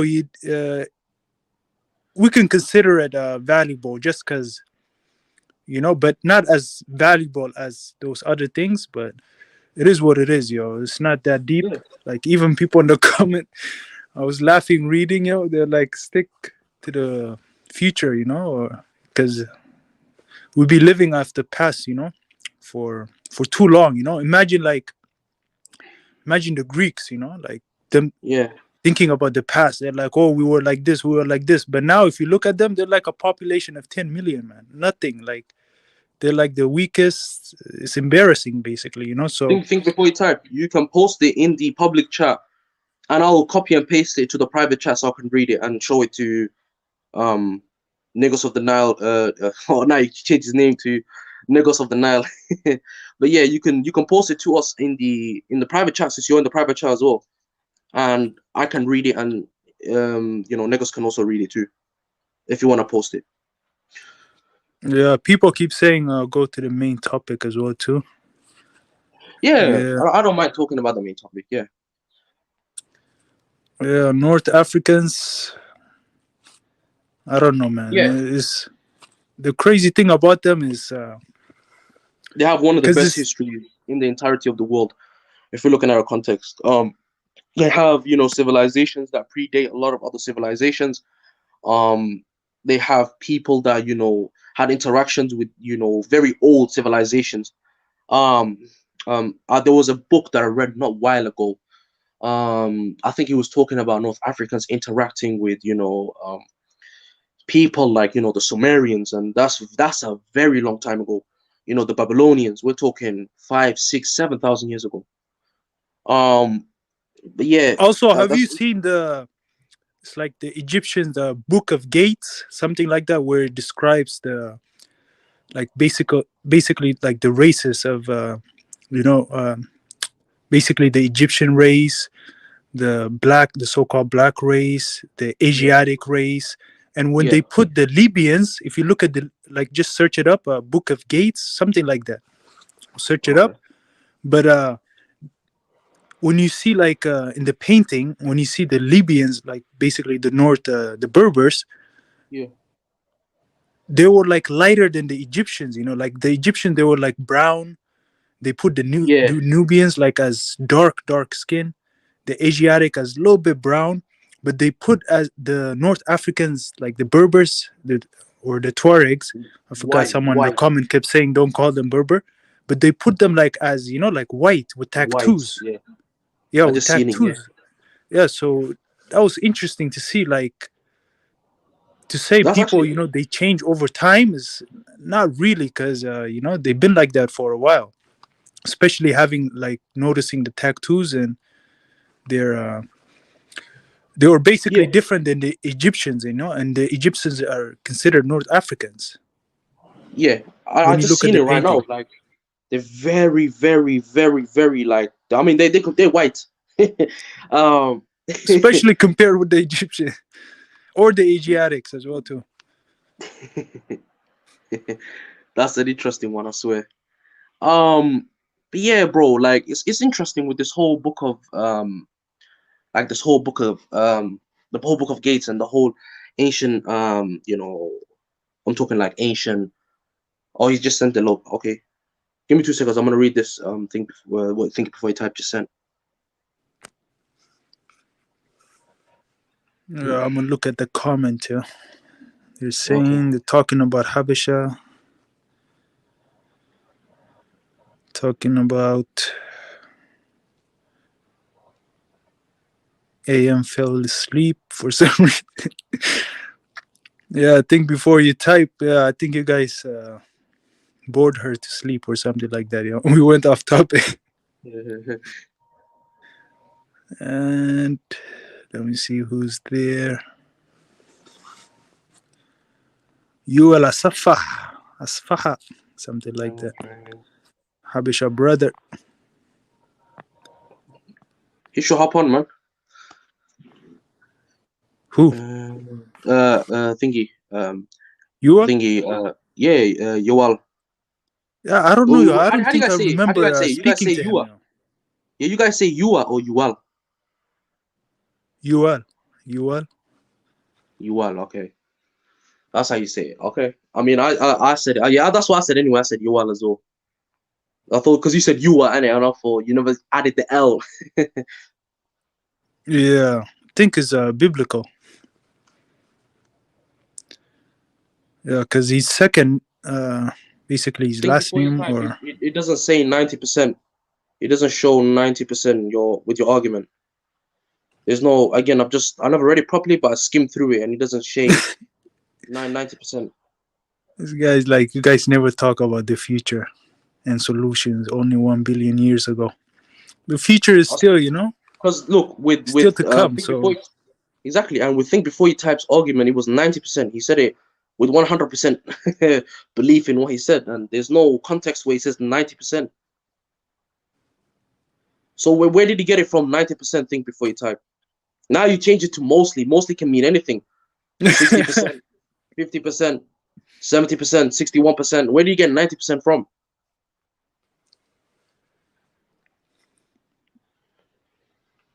yeah, like I can understand, if it was during the period when, the Italians were in Somalia and, their trade basically was very dependent on it. But nowadays, they have, they have lots of frankincense can be, frankincense can be gone from anywhere. Like I'm talking Yemen have a quantity of it. Horn of Africa, each specific region might have their own quantity of it. Sudan, I know for 100% has a lot of frankincense because I've been there and I know that they have. I've seen some of the frankincense facilities. They have a lot. I've like I know for a fact that Oman also has their own, basically their own frankincense facilities as well. It's interesting. That's what I'm trying to say. And with the whole, again, with you guys, with the Habeshas, you guys were under you guys were taking on the Italians, and some occasions you were taking on the Brits. But again, you had like I think at the time, what was the population of Ethiopia? I think it was like 13 or 10 around there. I've heard it before, or I've seen. Huh? 13 mil. Yeah, about. How did it go so 10. fast? Because there was so many tribes, like they were basically, mixing from each other, and as you know, like lots of foreigners were coming in and out. So of course they were, basically having kids with the natives, basically. So it depends, like what I'm shocked about is how come Somalia is not as much as at least, as Sudan, like about 50 or 40 something. Again, what I would say with Somalia is they were never really into one. They were never really under one flag. So we're talking the northern tribes, starting from Somaliland and upwards to Djibouti, were one, kingdom at that time with Adal, if you know about them. While the southern tribes were Adjuran, and they had their own little tribes in the middle somewhere with their own little kingdoms, but those were the big ones. The northerners had their own kingdom, while the southerners had their own kingdom as well. No, I'm talking about the population's number. Oh yeah, okay. So with the population's numbers, wars, probably ethnic conflict, a lot of other things that came into it. There's also the problems that happened in the 70s, 80s, 90s, with the dictator that was ruling Somalia at that time. He also wanted, again, I think there was up to, I think, if we're counting just the North's death toll, it was somewhere around 200,000. That's what people estimate. The number varies. Some people say 200,000, some people say 150. It goes as far down Okay, as. let's just say, for example, your family, like how many kids did your parent have? Because if they had like 2 kids, basically there's no population increase. Because when they pass out, basically, God forbid, I mean, with my family, you guys are basically just taking their place. But if they have 3, then it will be 1 population. At least they added 1 to the. So how many did your parents have? 5. 5? Shit, that's a lot, man. Yeah, it is. Yeah. But okay, 5. That's like an increase of about 3 more. How about you? 2, boy 2 and only. girl. Huh? Damn. That's crazy, huh? Damn, only 2. I'd expect a lot more from 100 million plus population. It's so it depends, because some family they have a lot, some family they just if they have boy. For example, my uncle, like he had 3 boys in total, like but just because his wife, she kept trying, like she wanted a girl, like they could have stopped at 2 or 3, but she wanted a girl. They went up to 4. Like recently they went 4, another boy. They're like, that's it now. Like she's like, Bro, well, whatever. I give it's up. always the opposite. I would want. I'm being honest, right? I would want sons. I mean, in this world, you can't have daughters, man. Imagine your daughter being an absolute. I'm not gonna say the word, but you can already theorize what I'm gonna say. But you just can't have that, man. Like, imagine it's a risk. Yeah, your daughter's getting passed around to by the football team, and it's just god damn the thought of that. Like, it's just you can't, man. It's just too much of an L nowadays. Look, I'm not trying to diss anybody that has daughters, man, but it's just a hard fucking job. Like, you're trying to keep her off the streets, man, and you're trying to set her straight, but then she's trying to mess around and be with the football. Oh my days, it's a walking L, man. Niggas, I don't want a daughter, bro. And now since I said that, I'm probably gonna have one. Yeah, like the good thing, like for example, me too. Like, but I used to think like that. Even my uncle too. Like they still tell him that. Like you always used to say, I just want boys. I just want boys. Even his wife, she curses him out. She like, you cursed us. Even though it's a bad thing. Like to say that. But so, like I could understand like my family. When they got like a girl then a boy, then they were like, that's it. Me, I would want it to be at least 2 boys, 2 girls. Just in case, if one went bad, because even on the boys' side, some can go bad as well too. They could be an embarrassment. So, you're going for a high stake game, man. 2 and 2. 2 and 2. Whatever works out, yeah. Bro, I'd rather have 4 boys, man. Like, it's just look, with boys, there's a way of disciplining them, right? You can fix them up fast and quick. Like, they would listen. Of course, you're gonna have ones that turn rotten, of course, but you can fix them. You can install your mentality onto them, and you can teach them the world through your own experiences and vision. But with the girls, man, it's so difficult, bro. Like, again, with girls, you don't want to really. That's where the mother comes in, innit? If she really needs to be whooped, then her mother comes into play. But then again, that's where the line's drawn, man. Imagine, like, let's say she wants to go to prom, and then she gets some dickhead into the house, and she introduces you to him, and then you're there like, I know this little prick, but you just can't sit like it's just an L, man. Like, it's an L. Yeah, but like at the end of the day, I used to kind of think like that. Even with my sister, I wasn't like fully like stress free until she got married and so on. So but at the same time, these things you can't control. Like, it is what it is. The only thing I can do is just at least try to guide, then hope for the best. But of course it's embarrassment. Like, I even watched some documentaries, like some people, they'll go crazy, like like they call it, I think, honor kill and stuff like that, especially like on either Horners or Middle Easterns. They take it Yeah, serious, like yeah. because Especially the we know daughter where is. our family. That's what I'm Huh? saying. We know exactly where we come from, and the expectations that come with that. The fact that the like especially in like the Horn of Africa, like the daughter has to be a certain way. Like she can't be a hoe. Like you can't. You're gonna disgrace the family. There's the honor thing as well. Like, and plus, like, let's say your sister or your daughter goes around and does some madness and you're there, like, feeling the brunt of it because all the families know what your sister's about. It's just, god damn. Niggas, how you gonna deal with that, man? You gotta change your surname and go to another state. Nah, like basically the plan is, as long as you have a community Yeah, and, like just from a young age, like for example, that's how I grew up, like as long as you have a community, then you basically raise them with the community. Of course, there's going to be some boys that you might not like and so on, but at least it's within the community, and at least make her, like, or make him just into the culture so much yeah, that they would only be interested. Of course, like even if it's like, for your example, if it's like a Djiboutian or just a Somali in general, yeah, of course you're gonna find, like, as you said, dickhead from yeah, your ethnic group or from your country, but at least you could guide them, like.